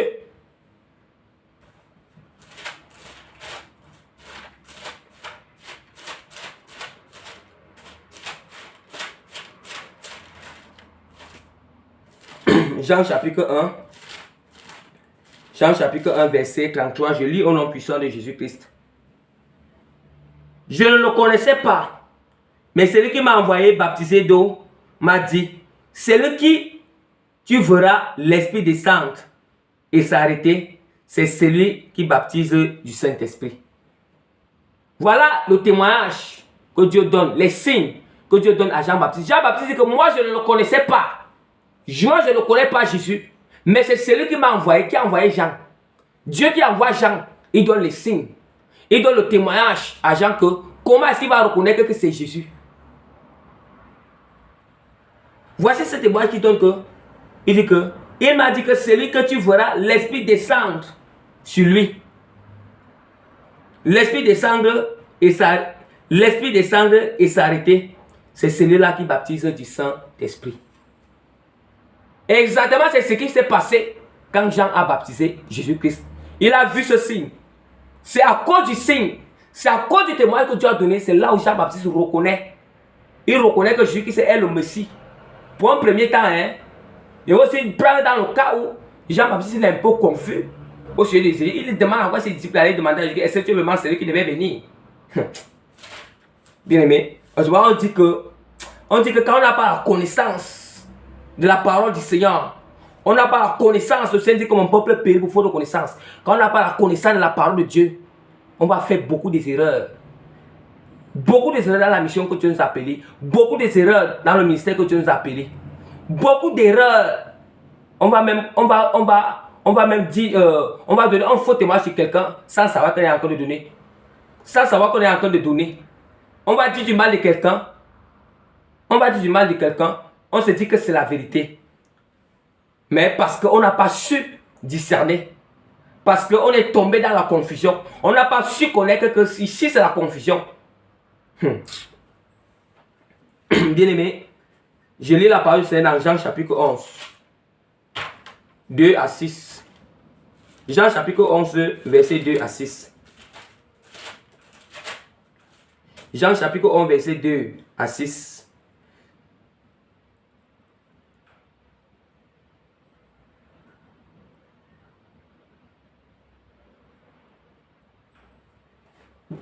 Jean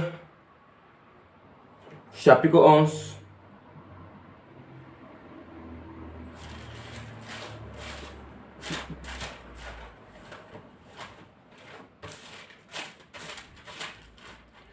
Bien-aimé, c'est plutôt Matthieu chapitre 11, verset 2 à 6. Ce n'est pas Jean chapitre 11, verset 2, c'est plutôt Matthieu chapitre 11, verset 2 à 6. Je lis au nom de Jésus-Christ. Jean ayant entendu parler dans sa prison des œuvres du Christ, lui fit dire par ses disciples,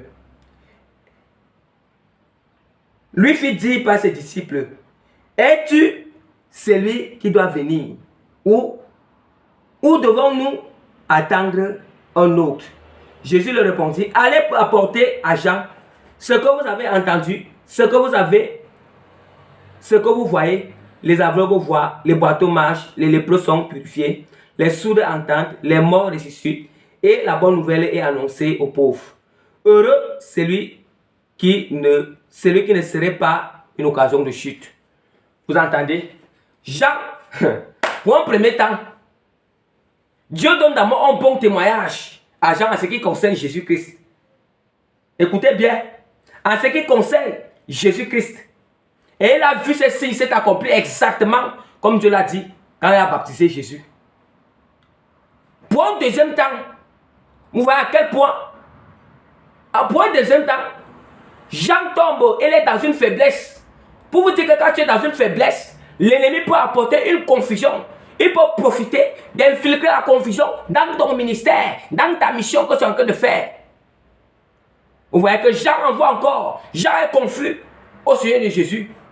Or, Jean ne devait même plus demander à ses disciples d'aller demander à Jésus-Christ, est-ce que tu es vraiment celui qui doit venir ou bien attends encore une autre personne. Jean était confus. Et Jean, il a été sage. Quand il était confus, il a été sage. Il a été très sage. Vous voyez comment il a été sage. Il a senti la confusion. Mais il n'a pas voulu croire. Il pouvait aussi croire. Parce que quand il dit que est-ce que tu es celui qui devait, bien est-ce qu'on attend une autre personne, ça veut dire qu'en lui, dans sa pensée, la pensée dit en lui que peut-être que ça peut être lui, ou bien est-ce qu'on attend une autre personne. Ça veut dire que c'est la confusion qui est en train de venir. Et quand tu sens la confusion, Jean a utilisé la sagesse. Ça veut dire qu'il a éprouvé. Ça veut dire qu'il a éprouvé l'esprit qui a mené la confusion en lui. Et pour la seule manière qu'il a éprouvé, il a fallu qu'il consulte Jésus. Il consulte le Seigneur Jésus-Christ. Et quand il a consulté, il a dit que, es-tu vraiment, vous voyez, c'est la même chose. Es-tu vraiment ce qui doit venir? Et Jésus a encore donné la confirmation. Et la confirmation, ce n'était pas les œuvres que lui manifestait. Et Jean connaît toutes ces œuvres que, par ces œuvres, il connaît que Jean va reconnaître. Parce que ces œuvres, Dieu avait déjà parlé ça dans l'Ancienne Alliance, dans Isaïe, les prophètes. Et c'est ça qui a donné l'assurance à Jean que oui, c'est réellement lui. C'est la même chose. C'est la même chose, c'est comme ça qu'on éprouve. En premier temps, Dieu te révèle quelque chose qui est vrai. Sur un serviteur de Dieu, Dieu te révèle ce qui est vrai sur quelqu'un. Sur ton prochain, sur ton frère ou ta soeur. En deuxième temps, tu constates que tu commences à avoir des confusions sur lui. Tu commences à douter de lui. Mais il faut te poser des questions. Ne te dis pas déjà que c'est lui. Examine d'ailleurs toi-même. Examine d'ailleurs toi-même. Demande à ton Seigneur.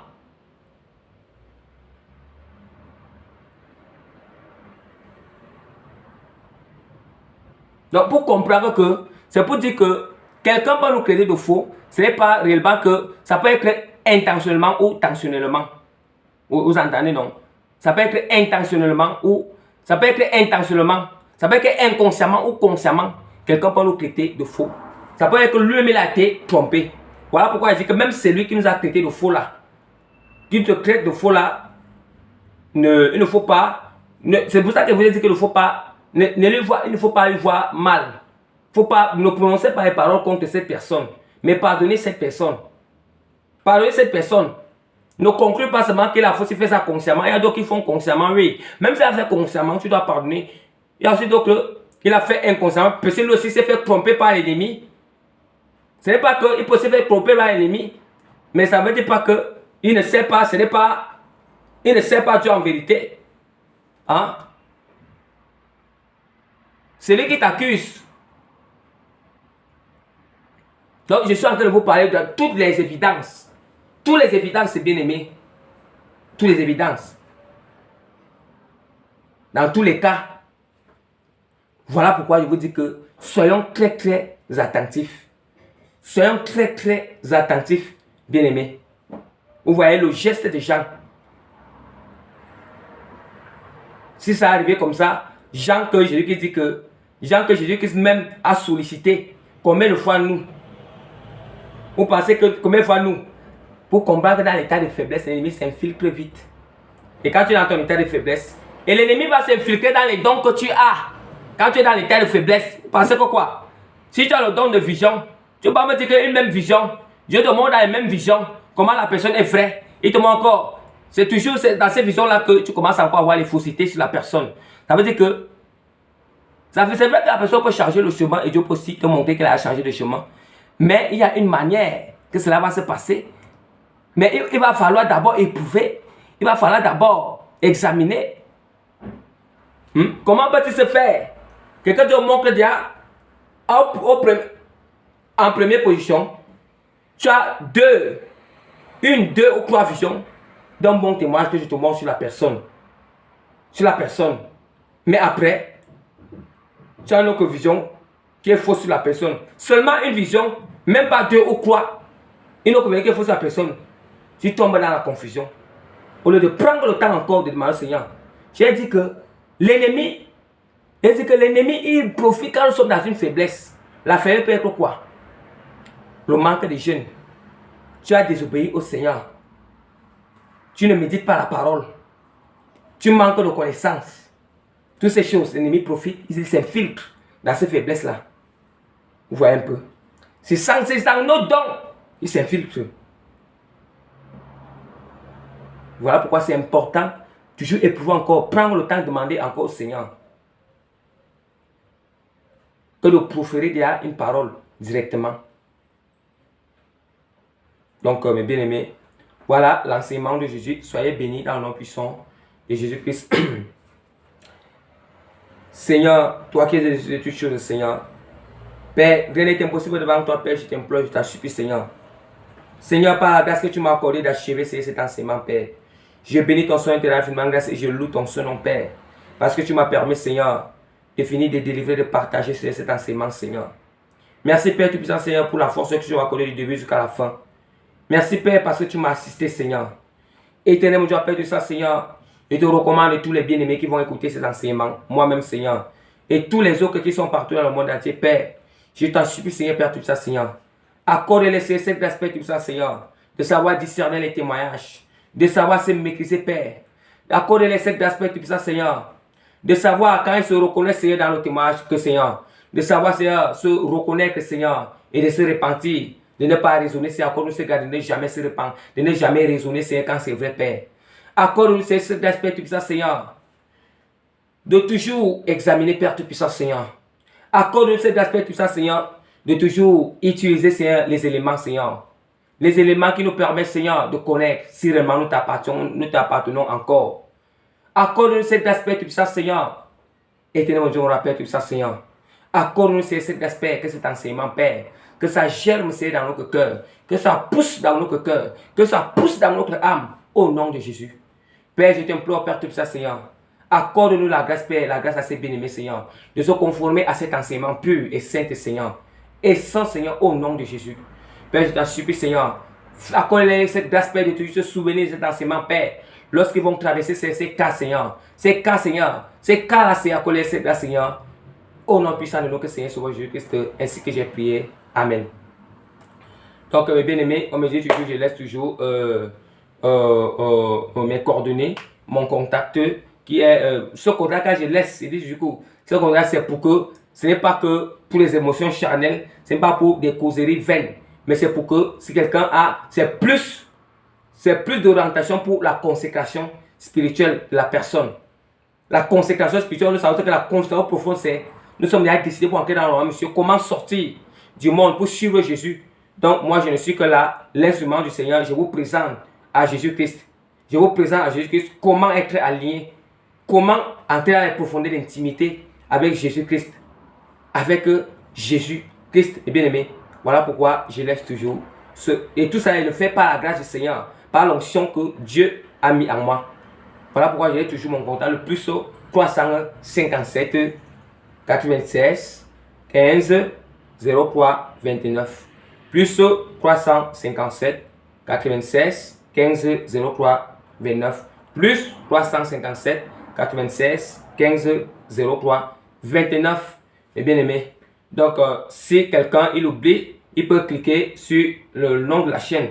Le nom de la chaîne, c'est Trompette d'enlèvement et de préparation. Tu cliques dans la chaîne là-bas, tu vas entrer, il y a les données là-bas à l'intérieur, les descriptions. Là où quand on clique, il y a souvent les descriptions que l'auteur ou bien le propriétaire de la chaîne, il met certaines descriptions là-bas à l'intérieur. Là-bas, j'ai encore mis ce contact-là. Dans le contact-là à l'intérieur. Donc, soyez bénis dans le nom puissant de notre Seigneur et Sauveur Jésus-Christ. À bientôt, mes bien-aimés.